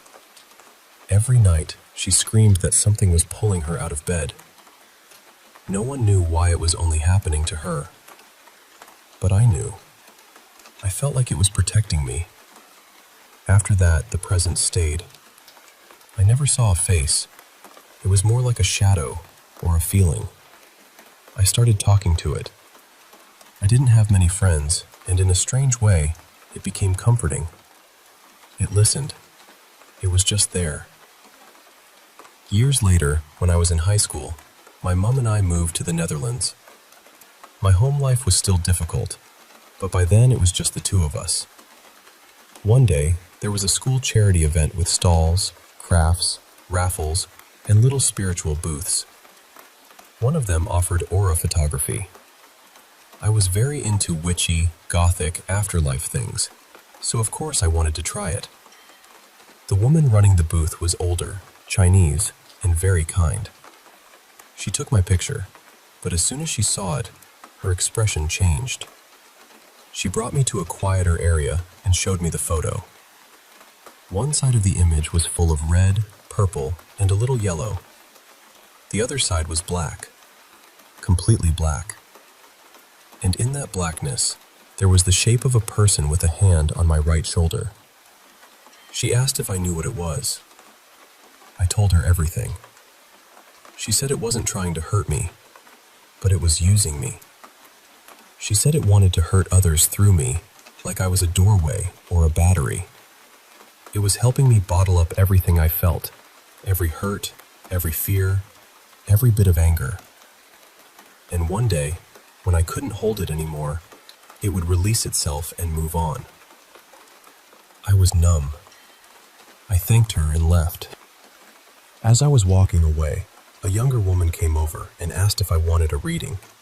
I told her the older woman had already given me one. She looked shocked and asked if I spoke Cantonese. I said no. She told me her mother didn't speak Dutch or English, only Cantonese. I burned the photo when I got home. The last encounter happened in a dream when I was in my late 20s. My sleep paralysis had started coming back, not every night, but a few times a month. One night, after an episode, I dreamed I was in an old chicken barn. It wasn't being used anymore. I was with 3 other children, and we were sitting around a Ouija board, laughing and asking silly questions. We asked, "Is anyone here?" The planchette moved to yes.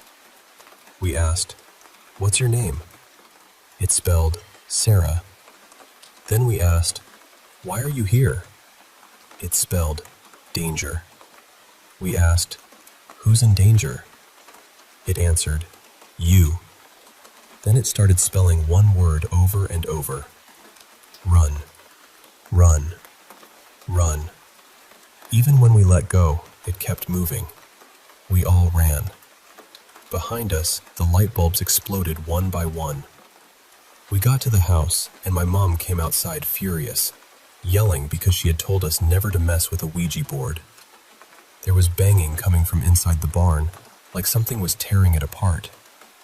Then my mom grabbed a petrol can, poured fuel around the barn, especially by the door, and set it on fire with matches and oily rags. When I woke up, my heart was racing. It felt real, too real. I told my mom about it, and at first she said I had never played with a Ouija board. But the more I described, the quieter she got. I told her there had been another boy and girl there. I told her about the lights exploding. I described what the adult had been wearing when they came out of the house: old jeans, suspenders, and green boots. My mom went pale. Then she said, "That wasn't you. That didn't happen to you. It happened to me." She told me that when she was a child, she and her siblings had played with a Ouija board in an old barn. Every detail matched, even things I hadn't told her yet. Then she said the person who came out of the house wasn't her. It was her father. I never met my grandfather. He died before I was born, and my mom never kept pictures of him or talked about him. But suddenly I could see his face in my mind. I described him to her, and all the color drained from her face. She left the room and never spoke to me about it again. I'm 32 now, and since that day, she still changes the subject whenever I bring it up. And that night, the presence left. I felt it go. It stroked my hair one last time, the way it had when I was a child trapped in the attic.